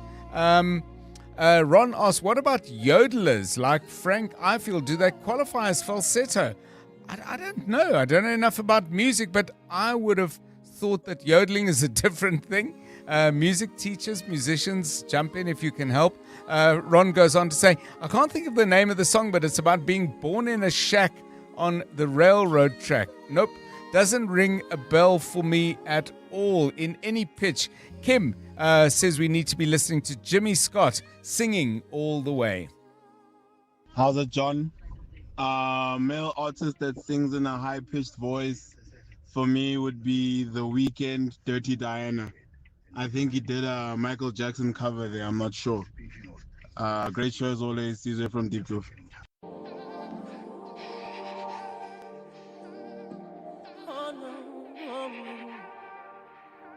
You never make me stay, so take your head off of me. I know your every move, so won't you please let me be? I've been here times before, but I was too blind to see that you seduce every man. This time you won't seduce me. She's saying that's okay. Hey baby, do what you please. I am the stuff that you want. I am the thing that you need. She looked me deep in the eyes. She touching me so to start. She said there's no turning back. She took me in her dirty Diana. No, dirty Diana. No, dirty Diana. I know it's only Thursday, but that was The Weeknd. More of your voice notes. Afternoon, John and your team. I hope you guys are good. For me, an amazing singer that sings in falsetto, if it is correct to say so, would be Robin Thicke, and the name of the song is I'm Lost Without You. It's Nash here.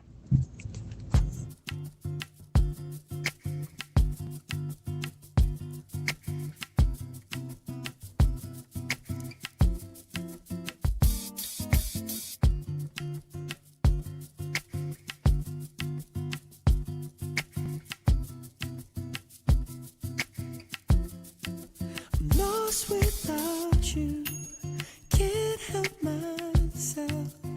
How does it feel to know that I love you, baby? I'm lost without you, can't help myself. How does it feel to know that I love you, baby? Tell me how you love me more, and how you think I'm sexy, babe. That you don't want nobody else. You don't want this guy, you don't want that guy. You wanna touch yourself when you see me. Tell me how you love my body, and how I make you feel, babe. You wanna roll with me. Robin Thicke, Lost Without You. Did you know People magazine voted the ballad as 2007's sexiest song of the year, also named 10th best song of 2007 by Vibe magazine. Thank you, Wikipedia. I did not have all that information in my head. Robert and Wayne combine on a particular singer. And yeah, this is nice memories for me because I actually saw him perform live, I think at least once. My favorite falsetto singer has got to be Jimmy Somerville, Bronski Beat and Communards fame. I was surprised to hear an interview with him because his speaking voice is actually quite deep. I'll tell you something else about his speaking voice. And Wayne brings up Jimmy Somerville, but goes to his Communards era and says, You Are My World is even more falsetto. Let's start where it began, though. The debut single from Bronski Beat. It's called Small Town Boy.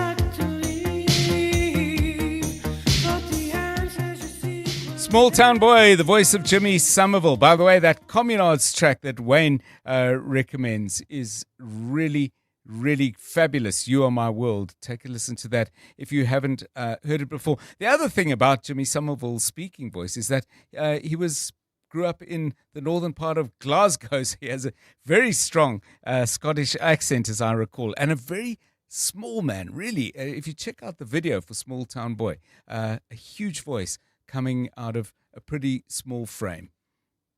Hello, John.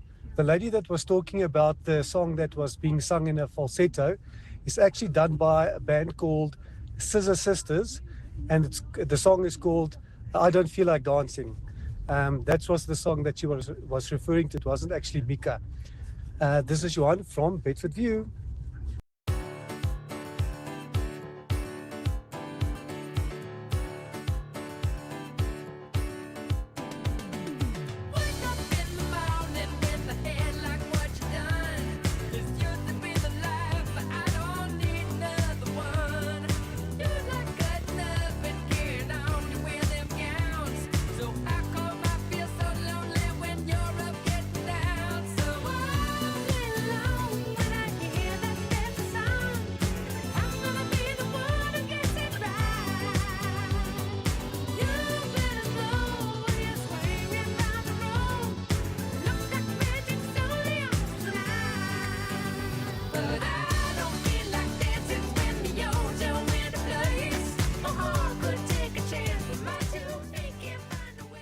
Scissor Sisters, I Don't Feel Like Dancing. So why do a dance track? Makes everyone else feel like dancing. Hi John, Mornay here. Man voice is Mr. Demis Roussos, and from my favorite from him is My Friend the Wind. And we happened to see him in Carnival City maybe 12, 13, 14 years ago. But he definitely sings in a high voice.